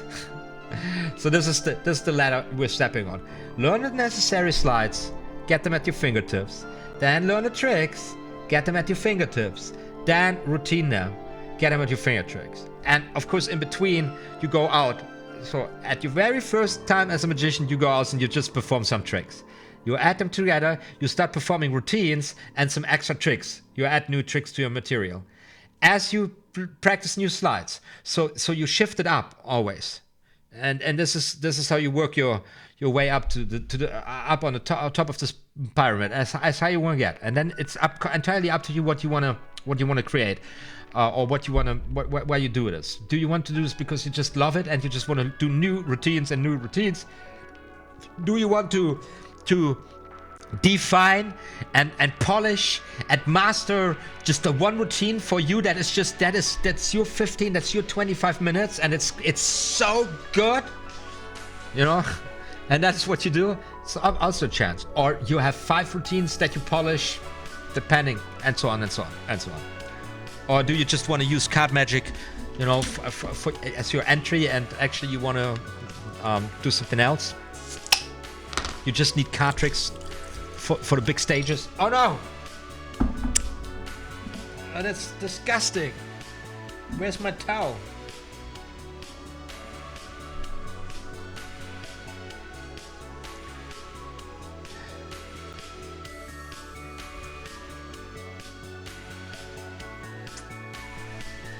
Bobby K. Lee says, when you're done, you're going to make a tutorial on your version. Well, it depends. It depends. Yeah, maybe. Who knows?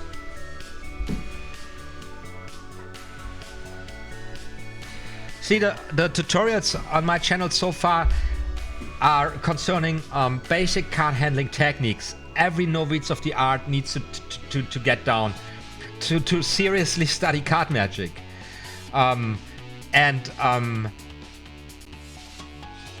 And there are very similar aspects to it, although all of our hands differ.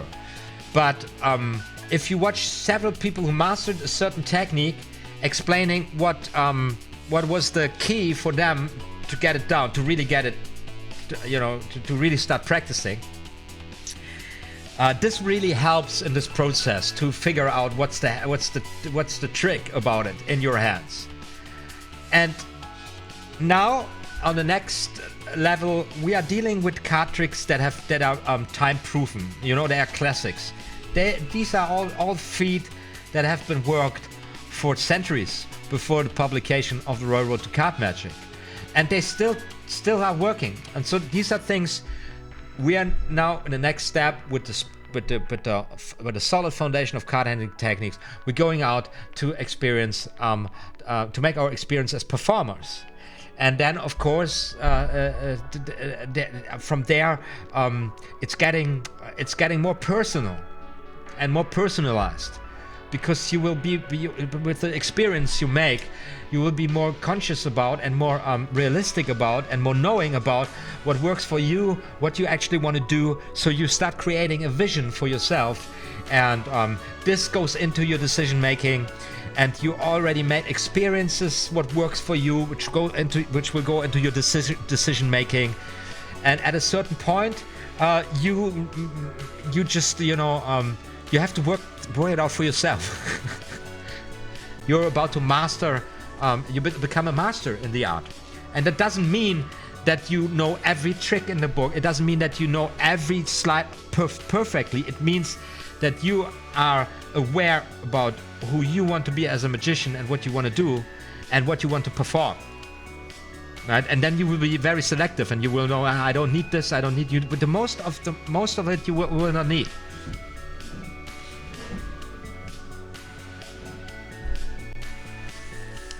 You know, and if you want to be a professional worker, you know, you need to have in the classic fields basic routines, that work for you and that are interesting, that make you stand out. It's a lot of work, you know, ropes, balls, coins, cards, because that's what people expect, because you're a magician, right? And it's fair of them to expect it. But it's a different talk, you know, that's aiming for a professional career, making a living on a daily basis. It's really hard. It's not just, it's leveling up on at least 5 skill levels. It all has to do with dexterity, psychology, entertainment, entertaining people, performance. So I'm losing a lot of folks here because I'm kind of, you know, losing focus again, probably. I'm sorry, guys. I hope I didn't stretch it too far. Going back to the card table. The acrobatic aces. Well, how long are we doing this today? We are doing this already for 1 hour and 30 minutes. That's crap, man. I'm not even getting. I'm getting through there. I'm not getting through there.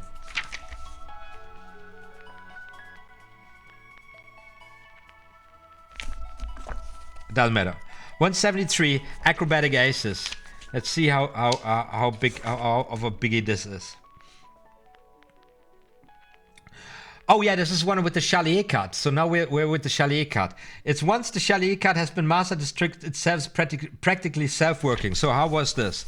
Let's take a short look here at the at this little feat.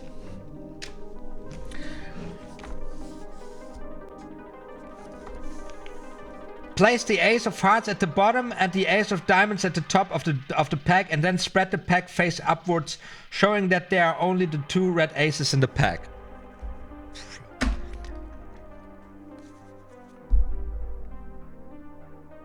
Ace of hearts at the bottom, ace of diamonds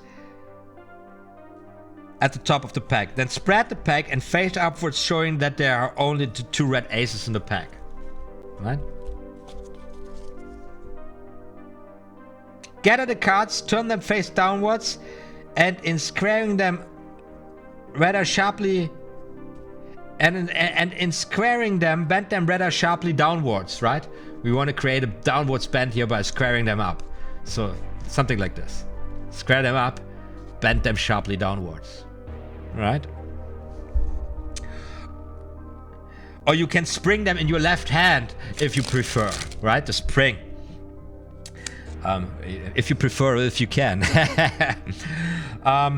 Seize the pad between the right fingers and thumb at the end and riffle the upper half upwards at the outer end, commenting that the cards are well mixed and showing them.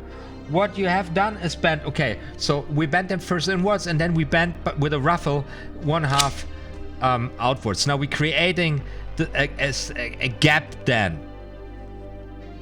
Then bend the lower portion downwards, the upper portion upwards, for a reason which will be apparent in a moment. Hold the pack in position for the SHAL WE card, and with the right fingers draw away the bottom ace and hold it up for all to see. But as you do this, make the SHAL WE card without completing it, holding the original bottom packet up a little with the left thumb. So I take the bottom card, hold the packet and put it with the right fingers, draw away the bottom and hold it up for all to see. Then I do the SHAL WE card. So I bend them. I bend half of it and accelerate this. I pull it out. I do the SHAL WE card. I keep this on. I place it in there.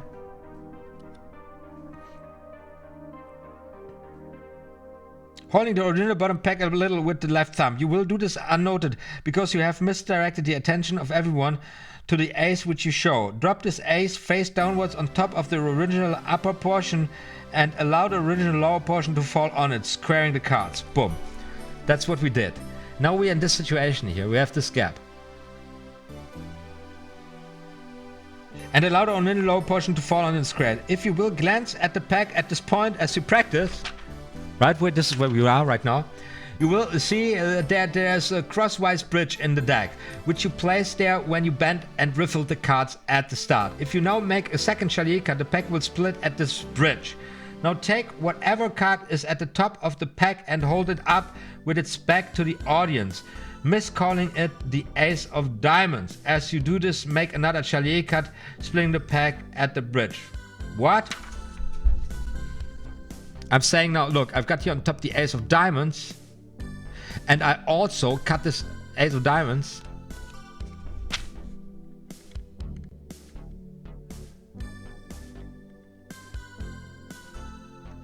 So get here the Ace of Diamonds, and this goes also into the deck. Anywhere. Bang. And then the Ace of Diamonds also goes somewhere in the middle. Drop the indifferent card on the low pack and allow the other packer to drop on it. Now, my trick is this. You continue.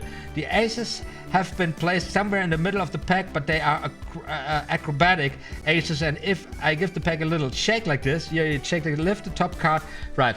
And if the cards give a little shake like this, you will find that the Ace of Diamonds comes back to the top and the Ace of Hearts back to the bottom. The acrobatic aces. It's a nice little feat. So let me try this once again. I'm going here, shuffle the cards.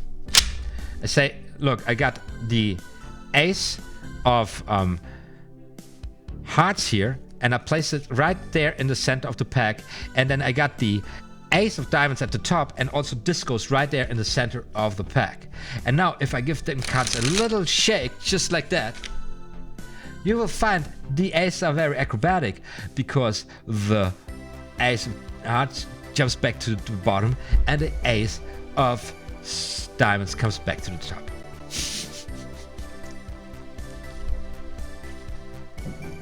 This is a nice trick.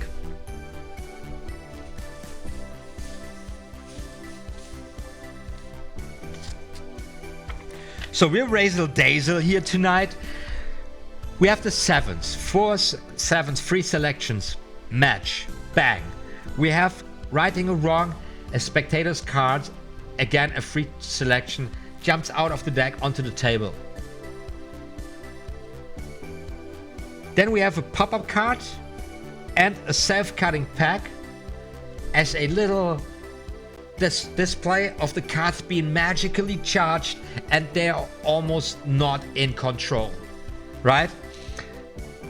And then we have this little feat, the acrobatic aces, which makes use of the Chalier card, and it's pretty dope. I love the stuff so far so much. I don't know what would you guys say? How long have you been performing this already? If we perform this in a nice pace, I don't know how long. Getting all perfectionists on us. That's right. And then I got M-Born writing Shinto. This is a very, very good and old friend of mine tuning in here to tonight's Card Magic live stream jam session. Martin Herbert Rockborn, wie geht es dir? Wie geht es dir? Die Frage, die ich an dich habe, mein Freund, ist, welche Karte siehst du hier? Welche Karte siehst du?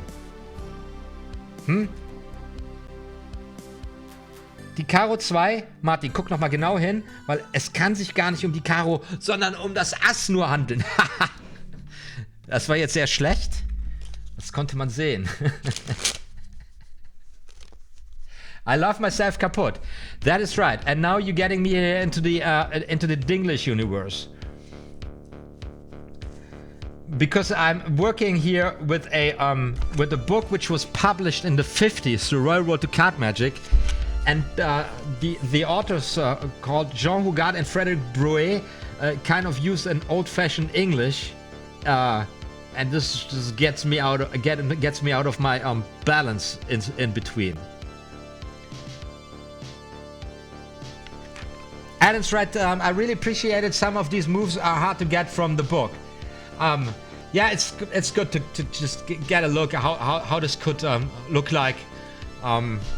Also, this is nice inspiration, you know, to get started practicing this.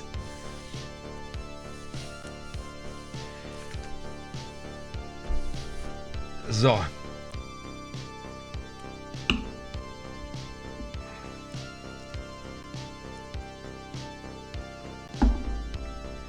Martin Herbert, wir müssen mal skypen die Tage. Was hältst du denn davon?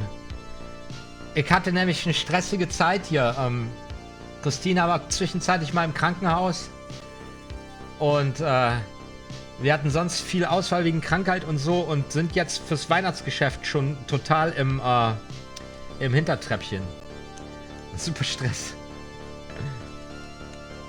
Und das ist meine vorletzte YouTube-Kartenzauber-Session hier auf dem Kanal für dieses Jahr.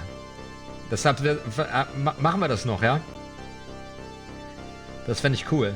Ich hoffe, dir geht's gut, mein Lieber.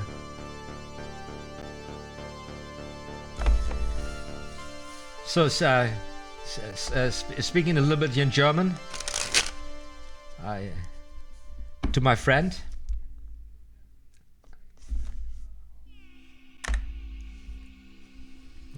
Let's get some propylene glycol inside my lungs.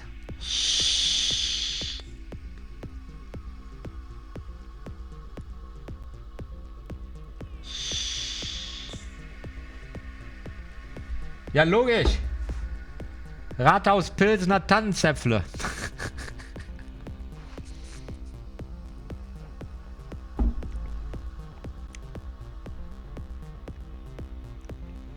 Now,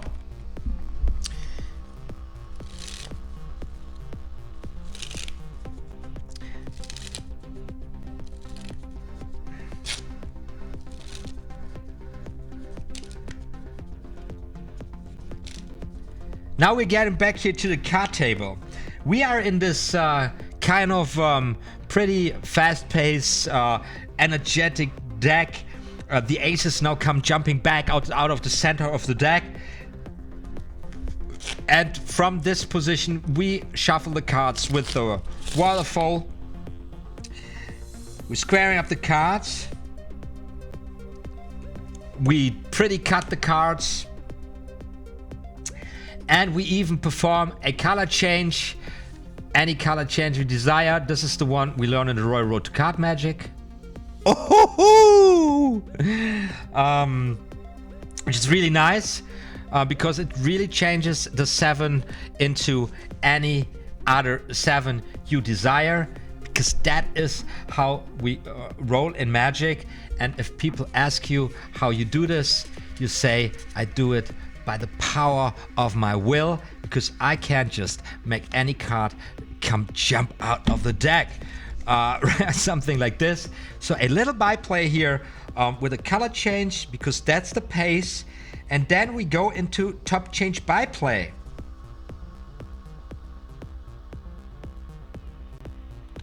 Which is a trick where you do force the same card several times, and it again repeats the theme of the righting a wrong. So we take the card that just comes back, that's been freely selected by the audience all over again. We take it out of the deck, and yet it jumps back into the deck. That's the trick. It is on page 220 following.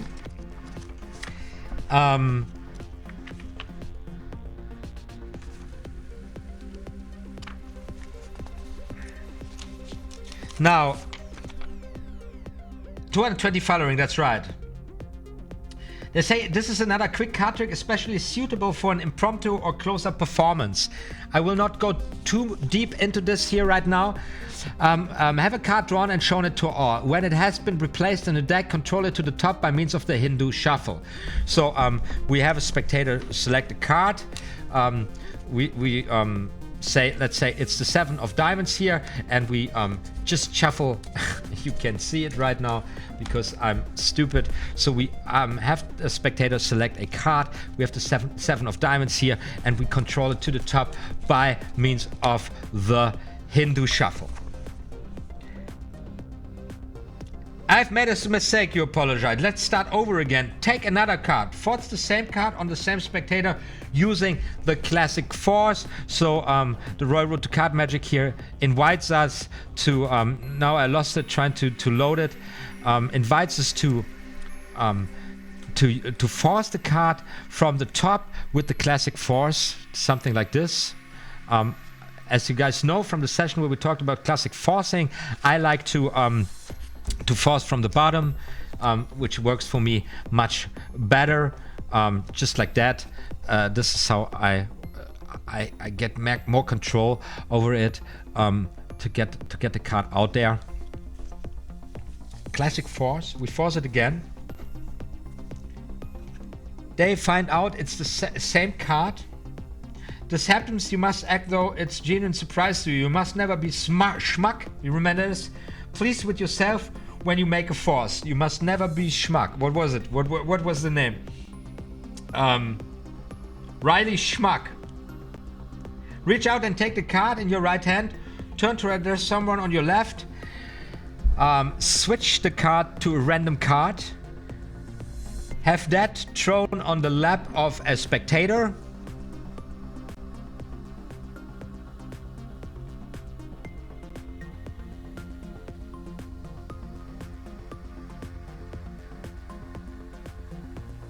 And then force the card once again to a spectator, using any force here. Let's try the riffle force. Say stop anywhere. You stop right there. Let's go. Let's see where you stop me at. And it's the 7 of diamonds. How can it be? We just dismissed the 7 of diamonds. What is this? A card? Random card. Haha. So the 7 of diamonds jumps from the lap of a spectator or from the table or wherever you place it back into the deck. You are forcing the card, which is something that, if you play it well, supposed to create amusement and laughter. And we read here in the top change by play, when you have extracted all the fun to be had from the trick, glance at someone and say, I'll read your mind, think of a card. And now you set up the deck for the ambitious card routine like it is taught in the Royal Road to Card Magic. On page 147. And this is something I'm just going to read to you guys here, because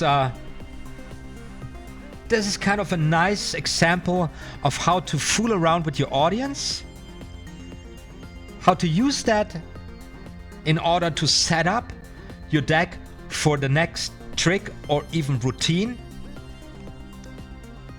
and how you can adapt some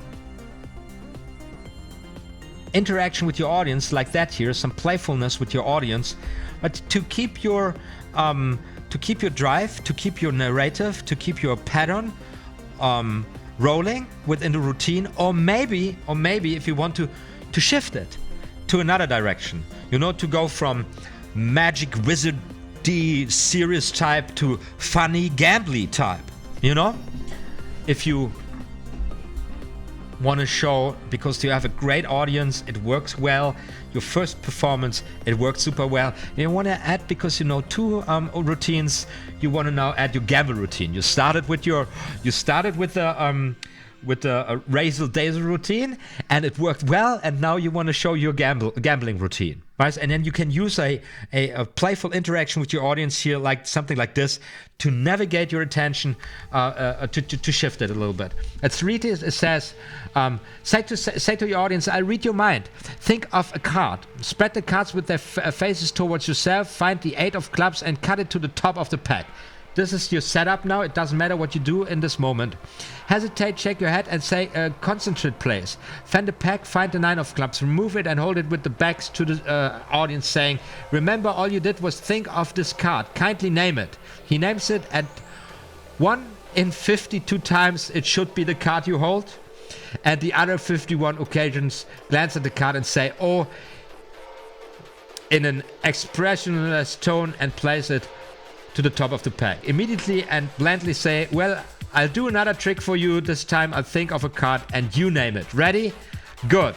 Name the first card that comes to mind, and that will be my card. All right. That what's all right. What's the card I'm thinking of? No matter what card has been named, say that's correct. All this the audience believes to be amusing nonsense, but actually you have set up the 8 of 9 of clubs at the top of the pack in preparation for the ambitious card. So now you play this game, it's like that. You can read their minds. Just, you know, think of any card, right? Think of any card. Think of any card. Yeah. No. You got to think better. Think of any card. What was your card? And if it was there, their cards, you can show it. Or you pick out any card, and so if you can show it. If it was not their card, you say, it didn't work. Let's try something else. Like I think of a card and you name it, and then you think of a card and they name it, and then whatever card they say that was my card. It's stupid. It is just a little bit of, you know, playing with your audience. And this is just one example.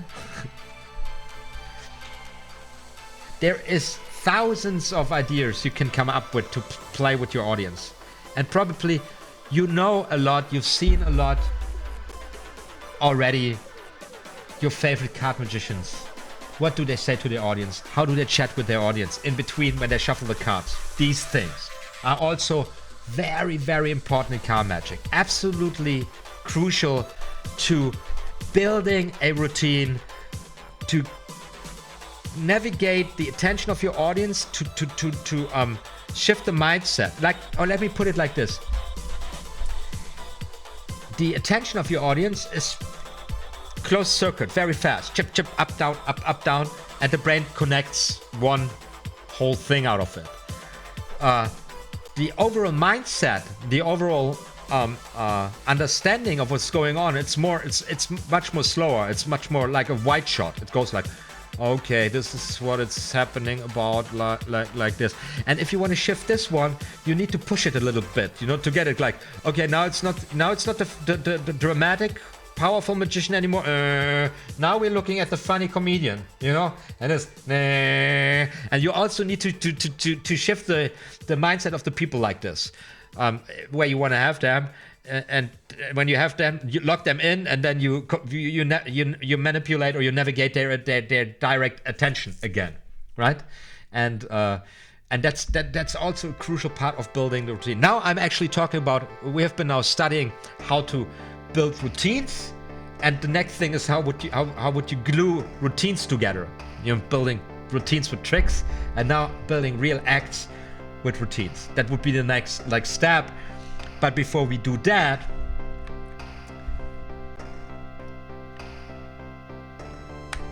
what am I doing here? Before we do that, we're going to change our own perspective at the end of the road to card magic. So we're going away from the close-up, very intimate, small group, one-on-one, you know, to the parlor situation. We're going a little bit away from our audience. You know, we're creating a wider view, more people watching. Okay, less control, depending on the place where you are. People are interacting with each other. Own group dynamics going on. You're now on the platform.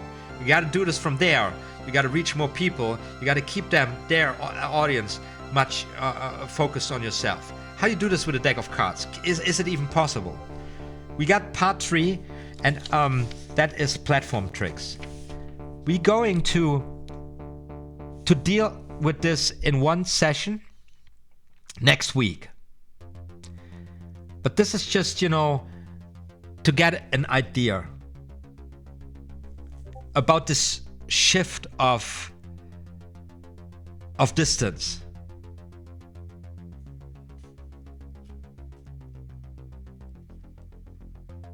The strongest area for card magic, in my belief, is the close-up, intimate performance situation.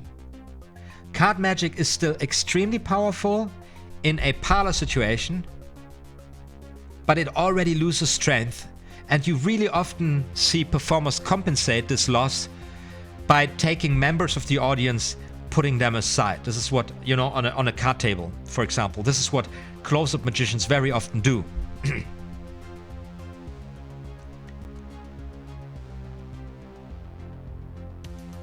But still, there are techniques or tricks explained here in part 3, in the platform trick, which is something you need to be aware about.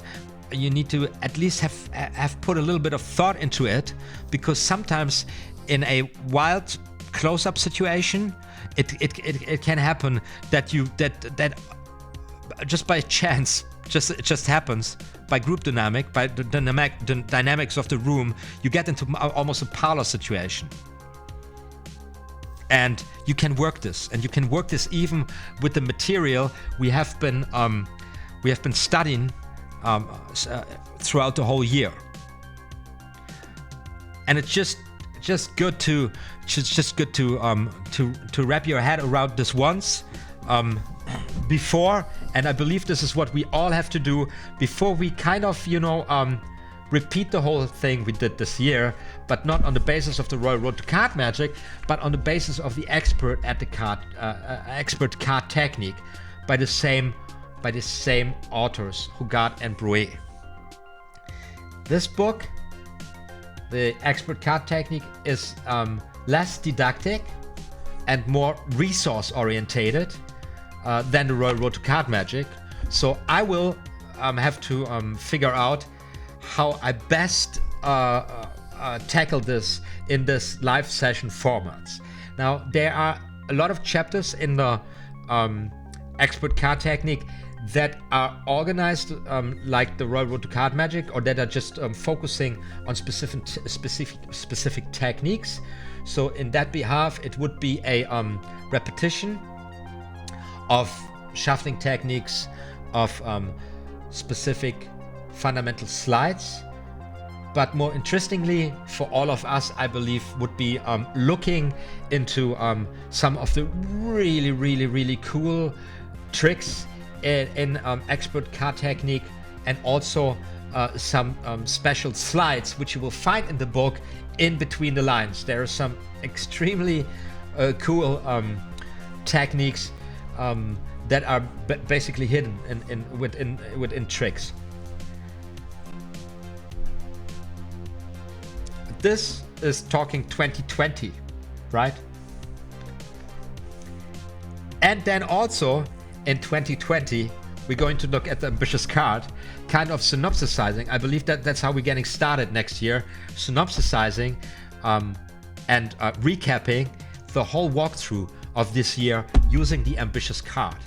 Because the ambitious card is the most famous plot in card magic, which comes as a trick, which comes as an effect, which comes as a routine, which comes as multiple routines, which comes for very close up, very visual, very bam, bam, bam in their faces, which also comes like in the Royal Road to Card Magic, more for a close-up set, but which also can be played a little bit bigger, or respectively, this is a routine which is super powerful. Basically everybody did it once in their lives, every of fame and reputation, and there's something about it. You making it work for a larger crowd.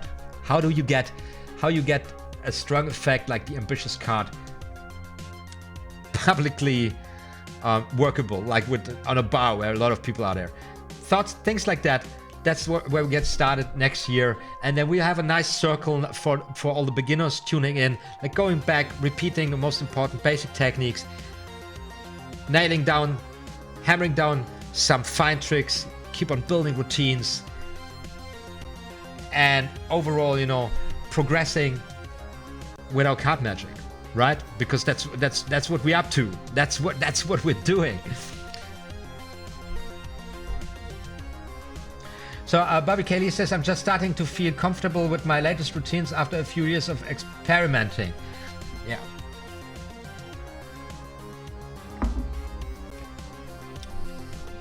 Yeah, it takes some time to really get a feel. Yeah, first you need a time of experimenting to get a feel for what works for you and what not, and where you're comfortable with, and there's no way around it. I mean, if it was that easy, there would be more people being performing well or doing well in this art form, and there are not.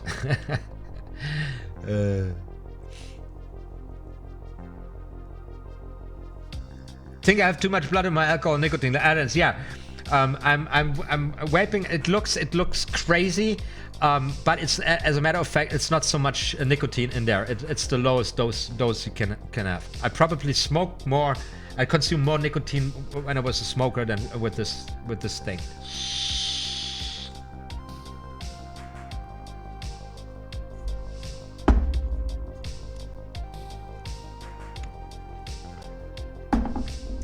And one beer, I'm not drinking this. I'm just like this is for German standards ridiculous.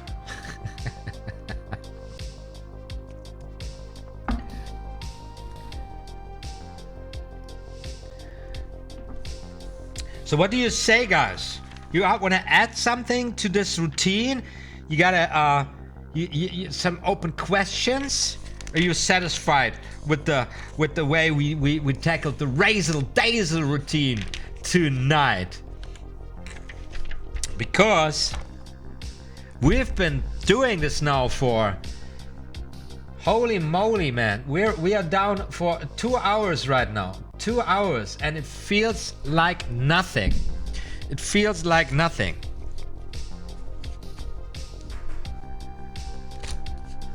Okay, I do magic for kids at the hospital, so I like tricks that make it look like I screw up at first. Hey, you shrine a clown. I didn't see the comment. Yes, this is nice. Of course, this is, I believe, children enjoy a lot.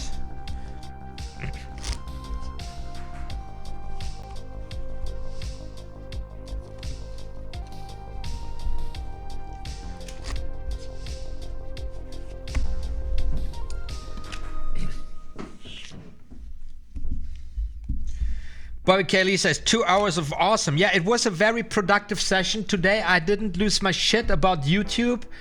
Didn't go into politics. Didn't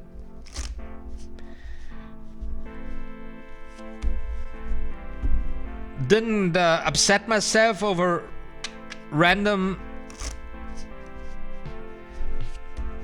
meaningless topics. That's great. 2 hours of pure card magic.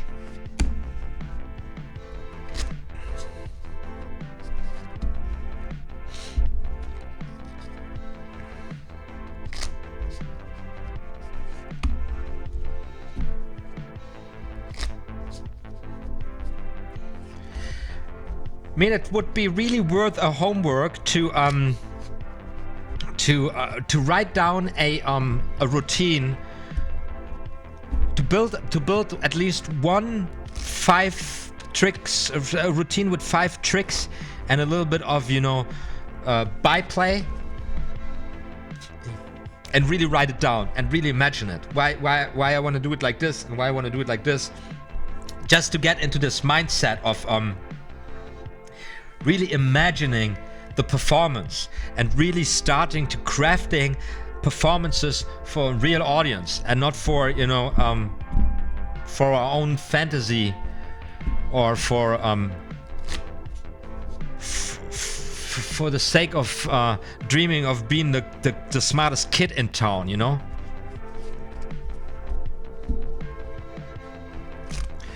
G-Rob writes, ich habe erst vor 1,5 angefangen. Ich bin noch so schlecht. I just started half a year ago. I'm still so bad. Mach dir da mal keine Sorgen.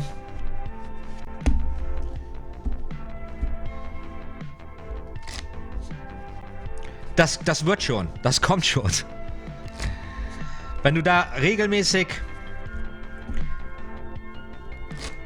Übung reinsteckst, und wenn du dich nicht überforderst mit zu vielen Sachen gleichzeitig, dann wird das was. I just said in German, if you do not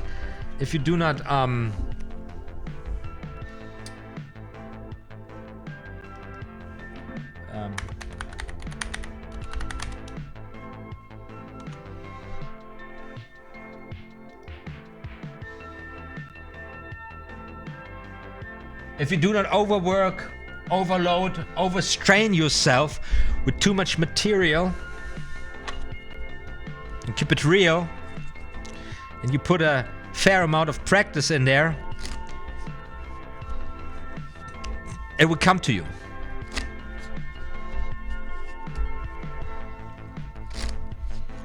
Chirap being 42 years old and just starting with magic. This is beautiful. That's beautiful.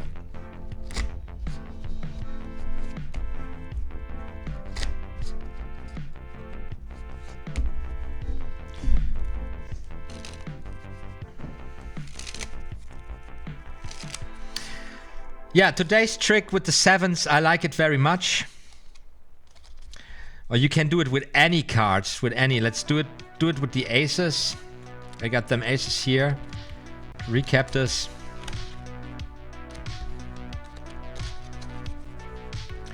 So we have the cards fairly shuffled. Cut to the table, whatever.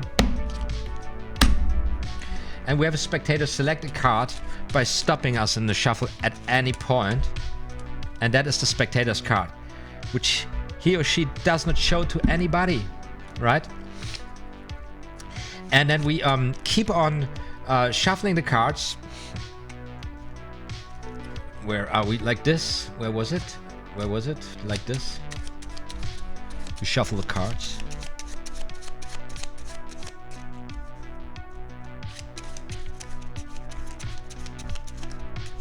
T-Wit says, heck yeah, man, I'm 39, just started 3 months ago and I'm loving it. It's really cool. I love it. So shuffle the cards and then we say, we just show the cards and we have a spectator take any card out of there. Any card, doesn't really matter which one. It's a 10. Now, by the way, the cards you take out of here, the spectators do it. If it's a, how do you say this? A core card. So a jack, a queen, a king, or an ace, we will treat this as a 10. As a 10, right? Just important. So, 10 cards, so we deal now. 1, 2, 3, 4, 5, 6, 7, 8, 9, 10. Remember this pile? 10 cards, man. Free selection. I'm shuffling the cards one more time. Just like that. One more time. Shuffling the cards one more time. Right? Here we go. One more cut to the table. Spectator takes any card. Somewhere out of the center. You can take any card, actually. It doesn't matter. Spectator goes for one of those. Here we go. A queen. So a queen, we also treat the queen as 10. Said this before. So 1, 2, 3, 4, 5, 6, 7, 8, 9, 10, right? 10 on the queen. So then shuffle the cards a last time. Shuffle those cards a last time. Or maybe like that. Maybe like so. Ooh, yes! Just like that. And then, there you go, baby. There you go. Check it out. Take another card. Spectator goes for another card. We got the jack. Also the jack. We treat as a 10, as we said. So we got 1, 2, 3, 4, 5, 6, 7, 8, 9, 10. That's it, people. That's what you did. You decided, you picked the cards out. Look at this. You took a card out of the deck. Completely random. What was the card? It was the ace of hearts. Look where you guys stopped me at all them freaking aces.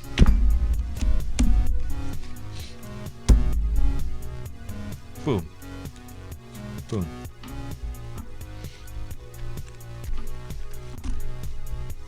So, and for everybody still watching, especially for the bloody beginners who are tuning in here on my channel, which I really appreciate, I'm gonna show you now a little something, and then I'm gonna show you where to find it. I got a tutorial out of this.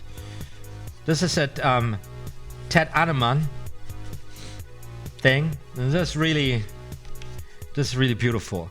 So I want you to absolutely watch me here, like with eagle eyes, because you guys, you can see I've got those aces all on different places in the deck, right? Can you see this? I've got them all there differently. And now all I'm going to do is I'm going to push them aces into the deck and I start immediately shuffling the cards, right? Are you with me on this one? Absolutely. Now, you've seen me put the aces in different positions. There's not an ace, doesn't matter, of this deck. And I want you to be super intuitive right now, because I want you now to to sense the cards. Touch them. Find the first ace here. Cheer up. So cheer up goes with this card, right? Now this is spectators not touching the card. We're going a little further. Say T-wit. T-wit, which one? This one? This one. Be intuitive. This one. Okay, this one. And now let's say Bobby K is in the house too. Bobby K, where you going? This one? This one also? Okay. And then we have add-ins. Add-ins here, last one. This one. This one. There you go. See this? I got the same situation here, guys. I've got, look at this. I've got the 3 cards you just selected, right? Right here. See that? There's the 4th one. Now all I do is I take those cards and I place them on the bottom of the deck. And now I deal them from the bottom. Watch very carefully because they come from the bottom.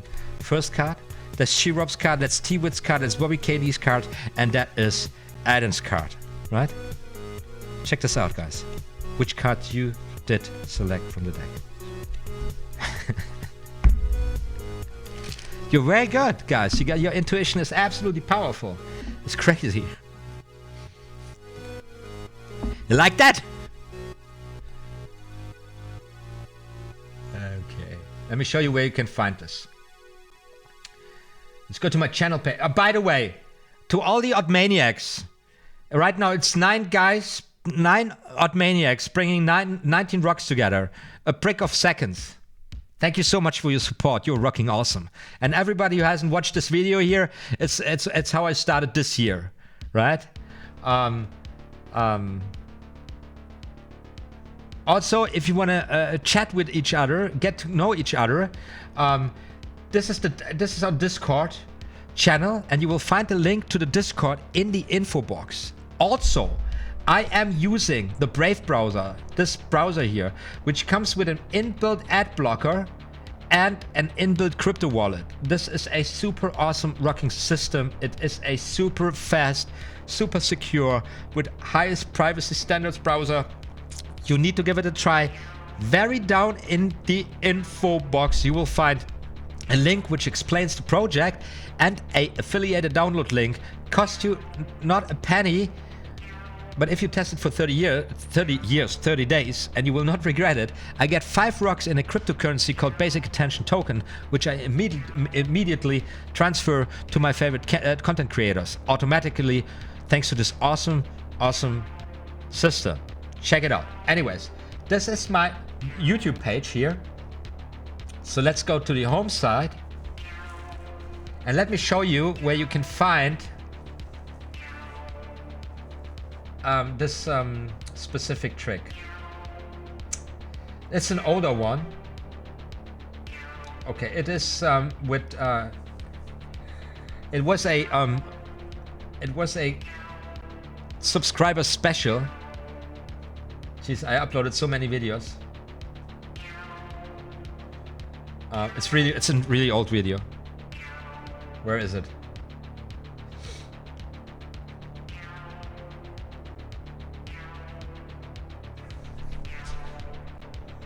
Dude, I uploaded so many videos, it's fucking crazy. Yes, it was my 500 subscriber special, I believe. Hi there, all you lovers of magical entertainment.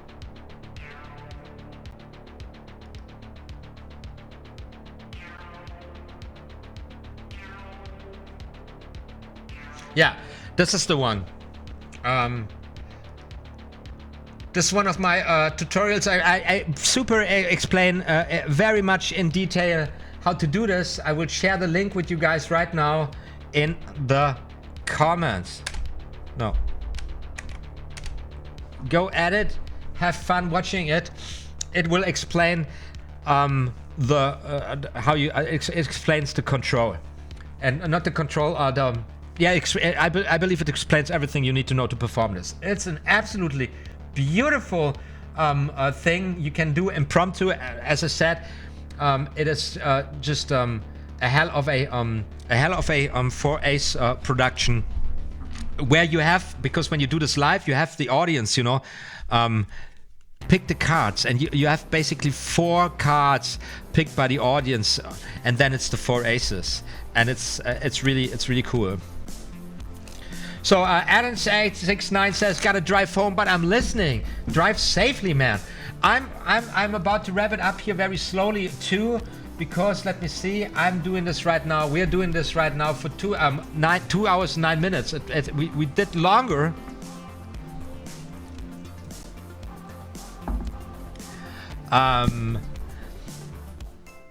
I would just practice a little bit and just hang loose. Open up another cold one.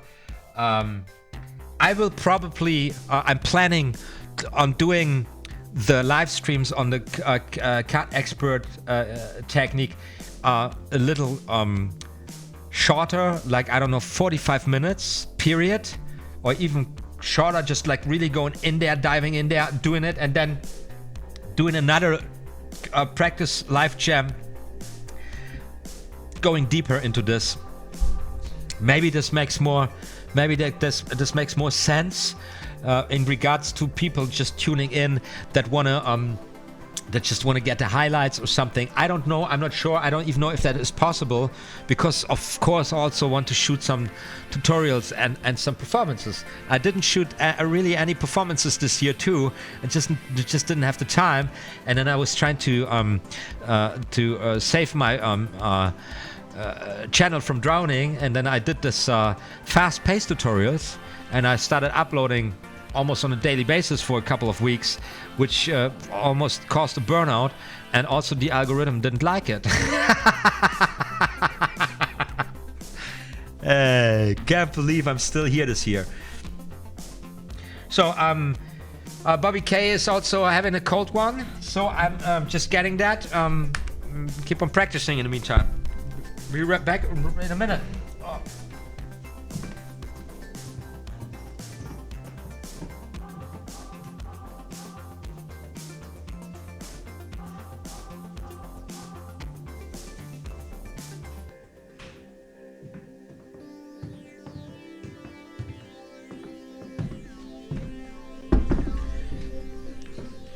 By the way, this is one of the reasons why this channel isn't really doing so well, or not as good as it could be, because it's just like I'm just reaching only your old farts, you know. The young generation, I don't know. I'm not a children's entertainer.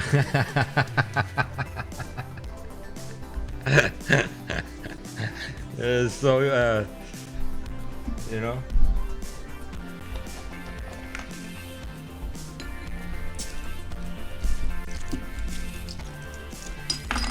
Okay. Cheerio, guys.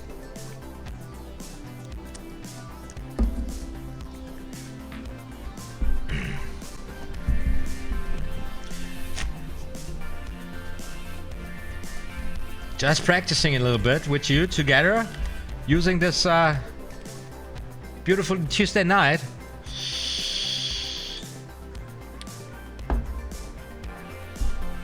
To practice some cards.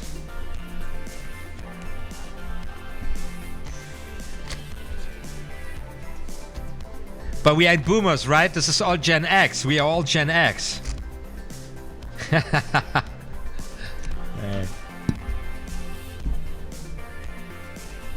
I'm born as an influencer.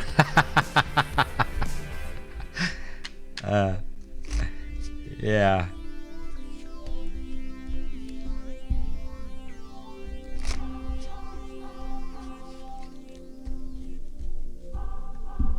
Call me boomer, I don't give a fuck.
With the up to the ladder is probably really, I just keep on saying this again, the most frustrating thing.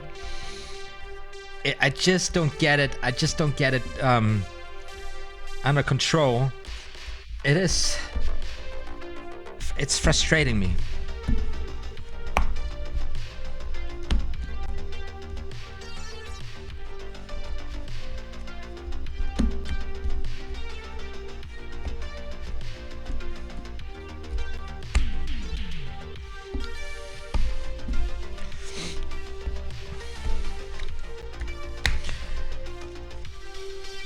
And this one is absolutely my completely new favorite. It is 2 of spades, queen of clubs, right? It's my absolutely new favorite. 2 of spades, queen of clubs. It's so awesome.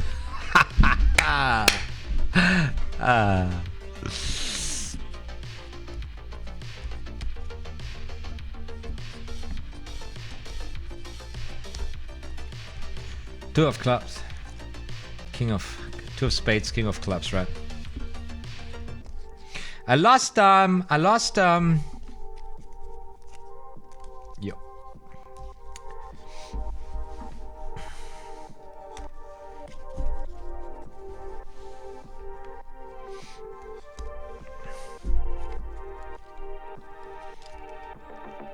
Eight of hearts.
Hulk is asking what the is going on here.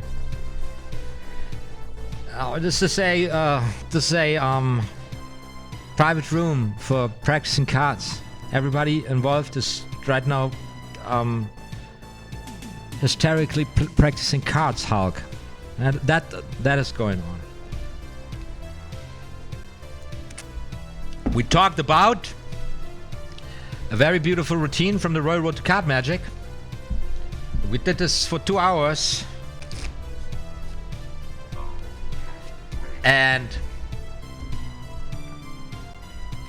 now I just decided to practice a little bit.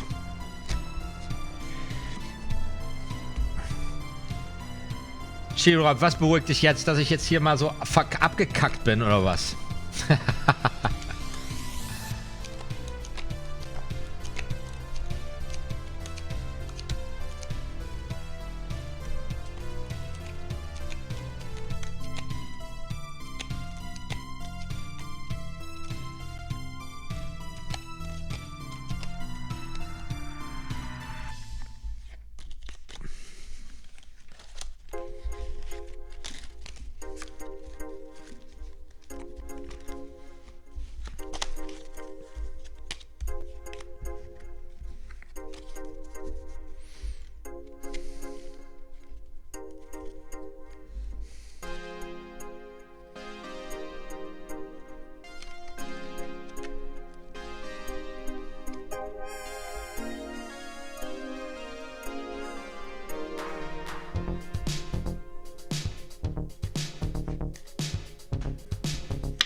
Yeah, the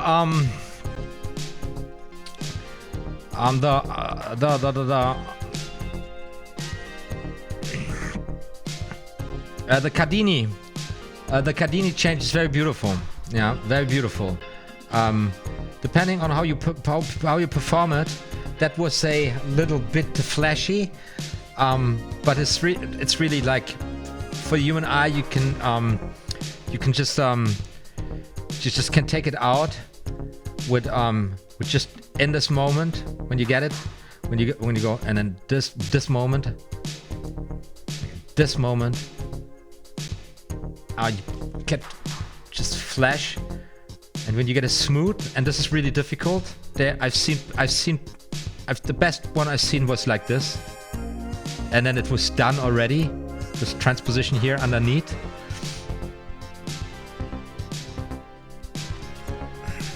So, just like that, like quasi, and I still need this. I still do this because I need to grab the package to get this motion going here. But you can actually, if you got already a proper technique, you can actually collect the card without grabbing the pack here. I kind of figured this out myself, but I never worked it out.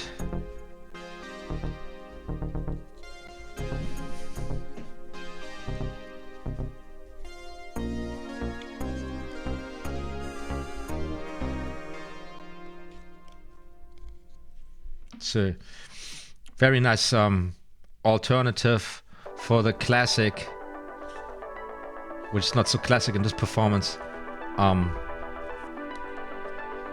RAZzLE color change. All right.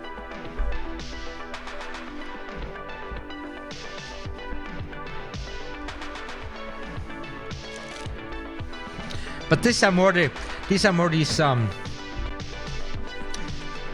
yeah, this very visual kind of card magic. And as we just seen in this routine, RAZzLE-DAzZLE routine, you bring something in between if you want to bring some pace into there and lighten or freshen something up, but it would never be something you would really lay emphasis on. It just burns away. It's much too fast because you're there to entertain an audience. Yeah. Shoot your best takes on the most difficult or most craziest, most visual color changes you can do, which is great for you. Edit it crisp with great music and with some special effects, and then you have a super awesome compilation which will probably do super well on YouTube. But you have nothing on your hands to survive in the real world.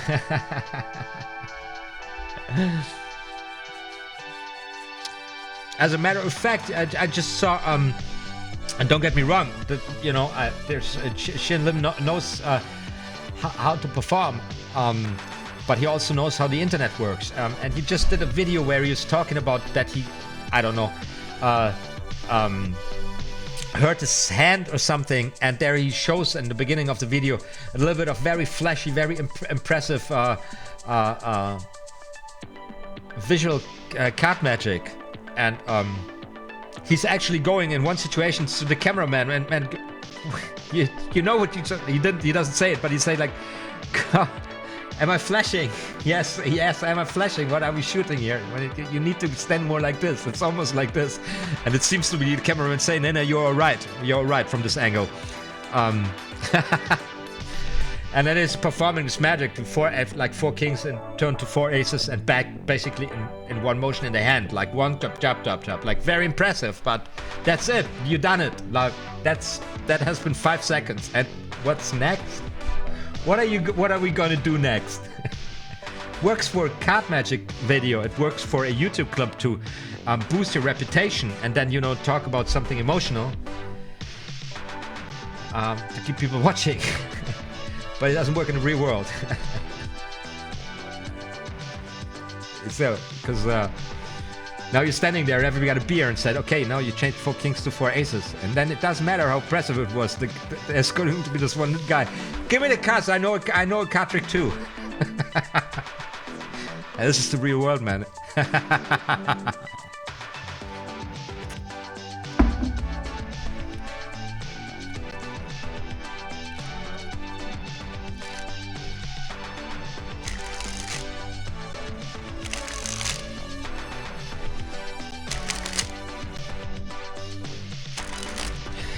Hulk is asking your favorite can version. I must tell you, I don't know.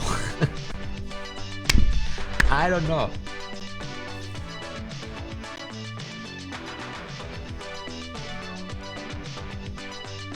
Can tell you this.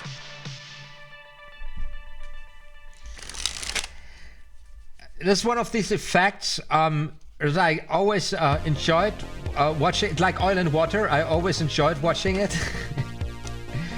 And I said I put it somewhere on my list. This is one of those things I'm gonna study at one point. And now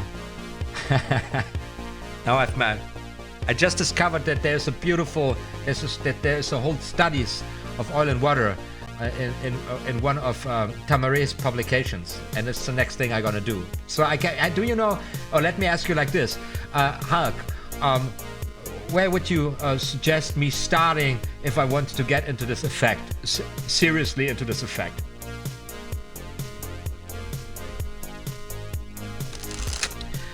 Exactly what is your problem with color change, G-Rod?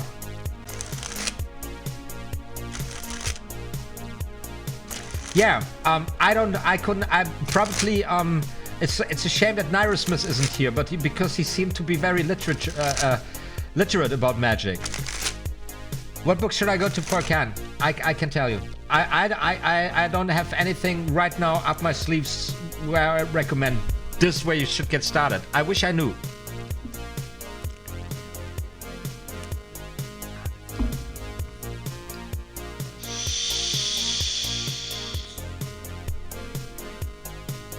Die Blinkwinkel, ja.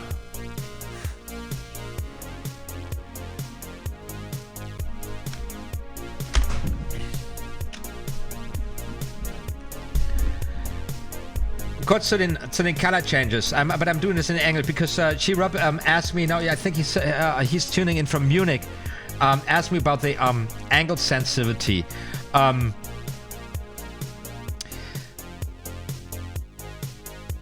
So when you are in a table situation, you are actually working in a very, very different overall situation as if you would when you're standing. Because when you're standing, you have the cards like kind of to natural height to your hips, right? Here it is. And what you're doing is you're working with people looking down at your hands. And you can really work into a field like this, even going into an angle like this, if you keep this in a natural situation. So I have a lot of space to work with angles on people looking down on a field like plain field like this. And you can arrange a group that is standing around you like this. This is my dick pointing to the front. There is the round. So I can actually, or I have people who are standing like this around me. I can adjust my angle very easily by standing. And also, I'm always enabled to, where's the camera? I don't have the camera here, to pull the attention up. So what the people is, let me play this game here. What the people see this, looking down to the table. Looking up, hello, let's look down, hey, we're looking at the table, let's look up, hey, we're looking up, right? And this thing is what's happening in the minds of the spectators. And now between these two shifts, right, between this up and downs, there is a lot of that ground, like where people don't see shit, especially when they look up. As soon as they look up, everything down goes blank. There's nothing. And as long as you don't do any hickety hacks, and as long as what they coming up is not something unexpected, you have a lot of room to go. First of all, and second of all, now if you go down and you're standing, and I'm not standing here now, you're looking basically down from a certain camera angle, but this is still different than the eyes. So now I can really go into this position here now. You know, so. Even like something like this is possible, like to change the whole deck, for example.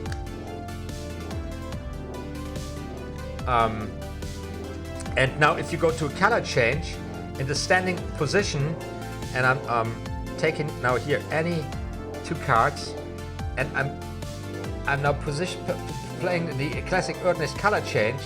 I'm really working with the two, with the angles here. You see that? It's pulled off. So when I come up, I push the card back. Now I'm changing the angles here. I can really show different angles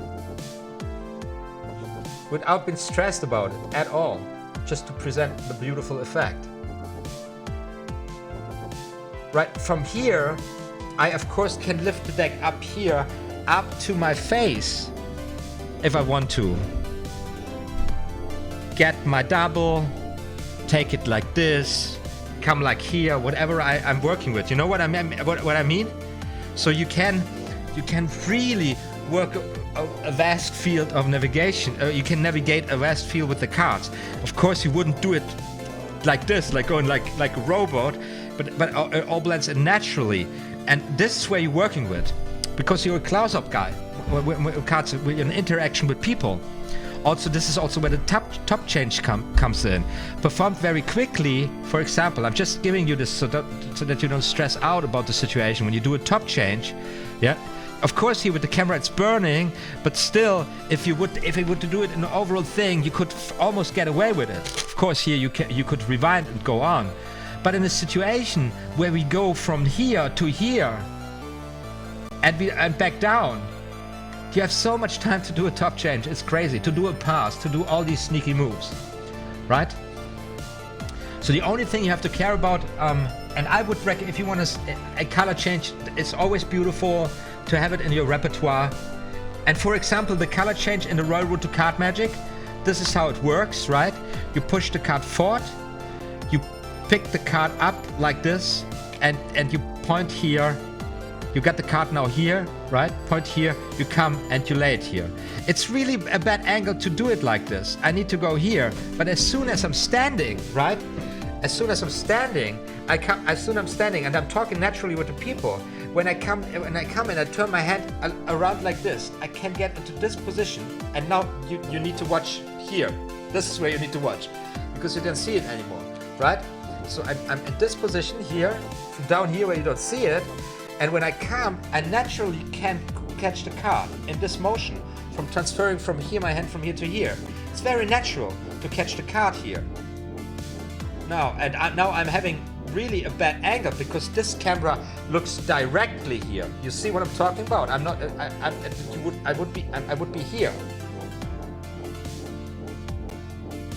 And this is where I'm working. So when I place the card back, I would reverse the same motion to come like this. And that's what you're working with. And this is what you best work with when you have a full body mirror where you can see your whole body, and then just cut out the lower half of it. This is really confusing if you walk with a whole body mirror, because it shows you also what I call the dick side. It reflects in a V also what comes from the light that comes from the downside. So you see everything flashing. And it looks terrible.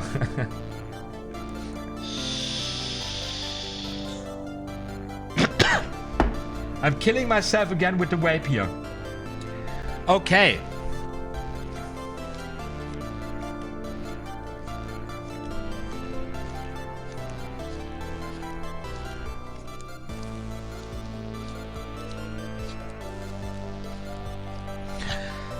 Are you familiar, Chi-Rob, with the RAZzLE-DAzZLE color change? The most important thing is that you do not flash the pushing forward motion of the top card. This is what you have to absolutely avoid. There's so many tutorials that show you even something like this.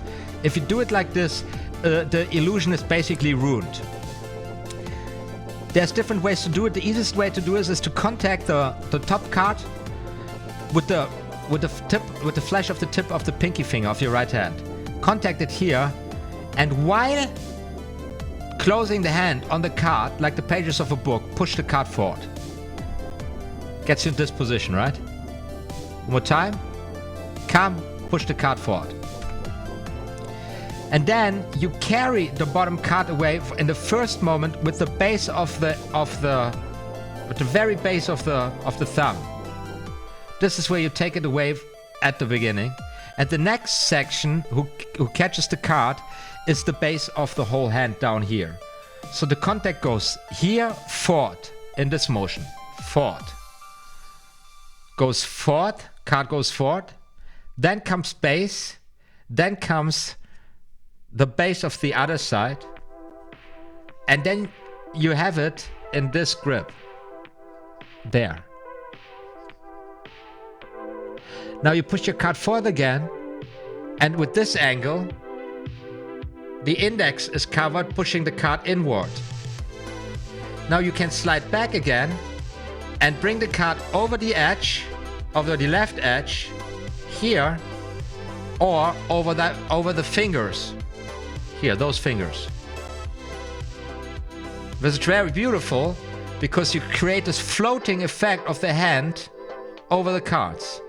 So you can go from here to here to here and create a color change. Absolutely powerful. It's the best color change I recommend to get started with. It takes, however, really some practice to get this pushing forward and pulling back in one smooth motion, right? Because this is what you want to create. You want to create just the motion of sliding, of you know, waving over the card.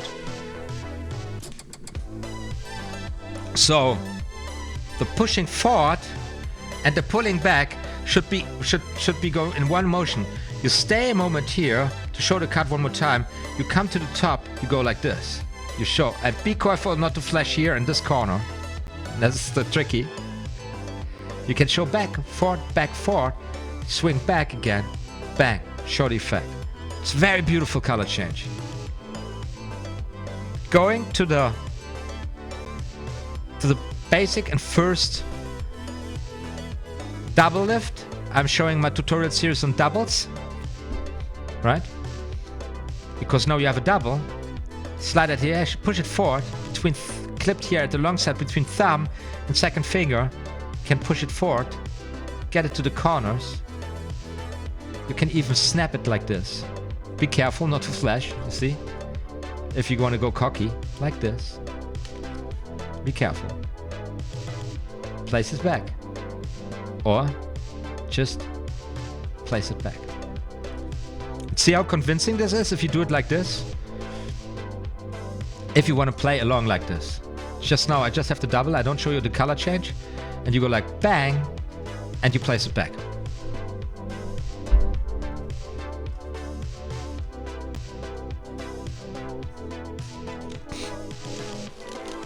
But this is very subtle stuff. Now this is very close to the cards. Really, really micro muscle memory. This is the lowest layer. That's where you build everything up on. Keep that chill, keep that realistic. You know, one color change, focus on shuffling. A good, decent double lift, double turn over. And then find the right tricks that work for you and build it up. That's what we did this year with the whole series.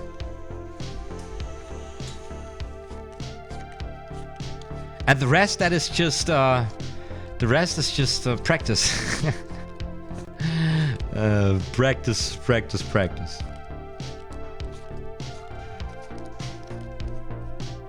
Always aim for what. It doesn't matter what you're practicing right now, what you're working at or working on. Always try to keep to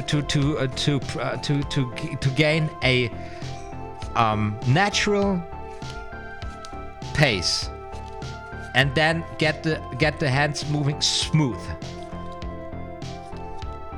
And you, of course, you practice this by when it comes to shuffling techniques or dealing techniques, catching breaks, speeding things up in between in the practice sessions, but then always, you know, going back to what how it would look like in a performance situation.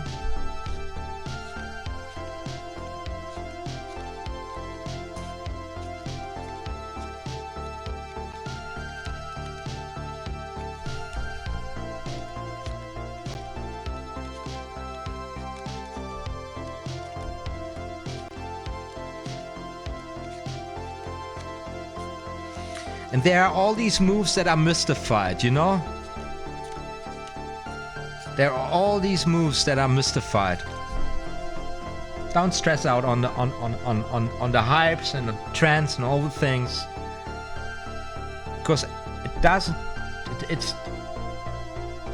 There's no point in learning this in order to show off or to, you know, outwit your friends or your competition. That's no point in it.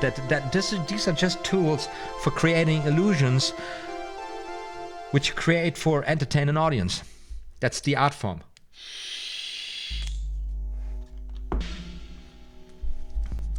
Tivet says, I love the color change, but it's so difficult. Yes, yes. Here's a way of practicing this. How do I practice this always? Yeah, basically just turn the deck around, you know? And then you just can color change. No, how? Oh, just practice this with the double. Practice this with a double. That makes the most sense. Double lift, and then first step pushing forward. Don't worry about anything else. Pushing forward, and if you push this forward, if you push it forward in a manner that you feel the contact here at the base.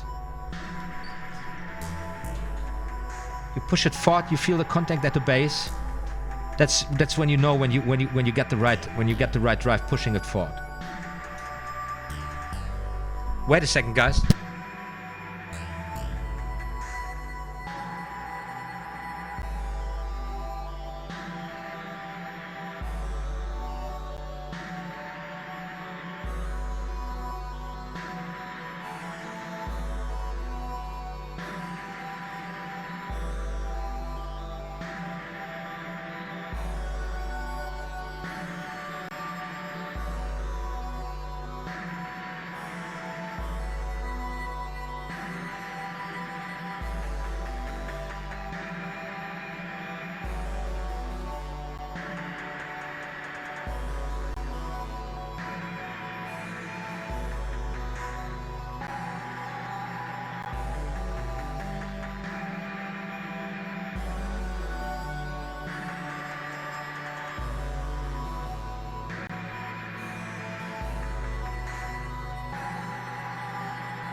Alright guys, time to go. I had a blast of a time. Thank you so much for tuning in. See you next time. See you next week, I mean, with the last chapter of the Royal Road to Card Magic, with the last live session this year, 2019, on OTHMARIUS Magic. We're going to talk about platform tricks. I had a blast of a time. I learned a lot today once again, and it was once again a huge privilege doing this with you. I hope you had a great time too. I think so.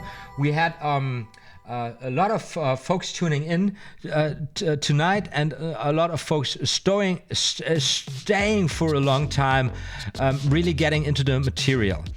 You are rocking awesome. Thank you all so much for your support, and have a great one. Keep on practicing if you have the time. And you know where you find me on Discord, on my channel. Whenever you hit the comments, I read it. Also, if I don't, I'm not always answering. It's not always possible, but I get your stuff and I'm getting back to you as soon as possible. So, thank you so much for tuning in. You know the drill. Be sure, more magical stuff is going and to be uploaded very soon. Take care now.